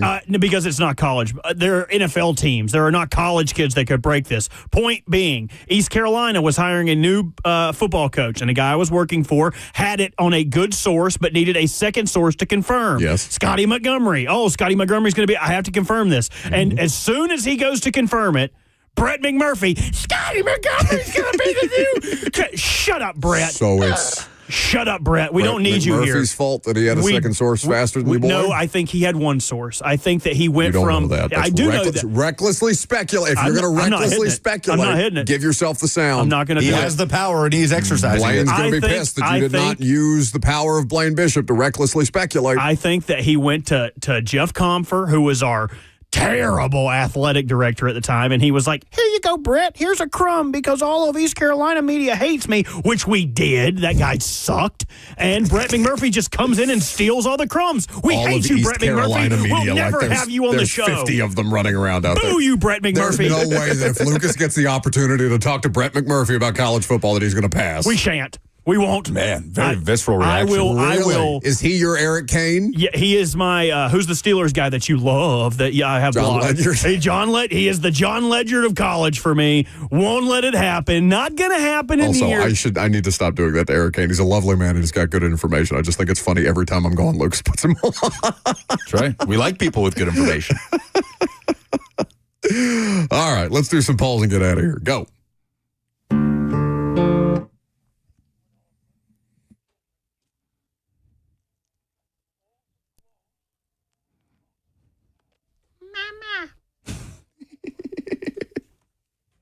Idiot.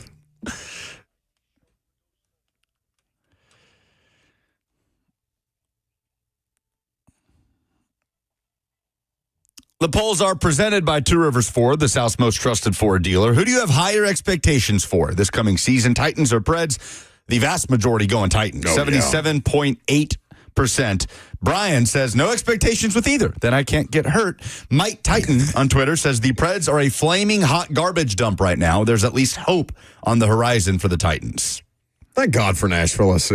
There's two clown shows running around here in professional sports making a mockery of the Nashville sports scene. Nashville SC just carrying a flag, 12 unbeaten. 13 unbeaten. Big game against Philadelphia coming up on Saturday. I'm going to go, and I told Lucas in the break there, for sure going to lose that game when I go to Geodis Park for the first time this year. Well, no matter what happens Saturday, they are bona fide contenders in Major League Soccer. There's no doubt. I can't wait for Nashville SC to win the first pro sports championship in Tennessee. What is your expectation for Legarius Sneed this season? Brian, back in the reply, says, I'll wait and see what happens with his health and legal situation. David says, just finish the season healthy. Karen says, can he at least play a few games? I don't even want to say this. Goppy, Goppy says, I don't even want to say it. I felt uncomfortable saying that. Says, injured is his expectation. No. Keys says 8 interceptions. It's pretty high. Yeah, probably not. Does he even have 8 career interceptions? Like, he's just not that kind of player, right? He's the kind of guy that shuts down one side of the field. Actually. I doubt he does. Eight career interceptions in like 5 years or 6 years. I would take the under on that. I probably would too. How many does he have? Robert? Oh, he has 10. We greatly underestimated. He has 10. Goppy, according to Urban Dictionary, is the combination of gooey and pop. Oh, okay. Who will be ranked higher in the preseason AP poll? Indiana or Tennessee? Kind of a tease for what we'll do tomorrow. 71% say Tennessee. And what's the best racing movie? Tyler says, besides the obvious 2, Cars and Talladega Nights, Ford vs. Ferrari and Rush are great movies.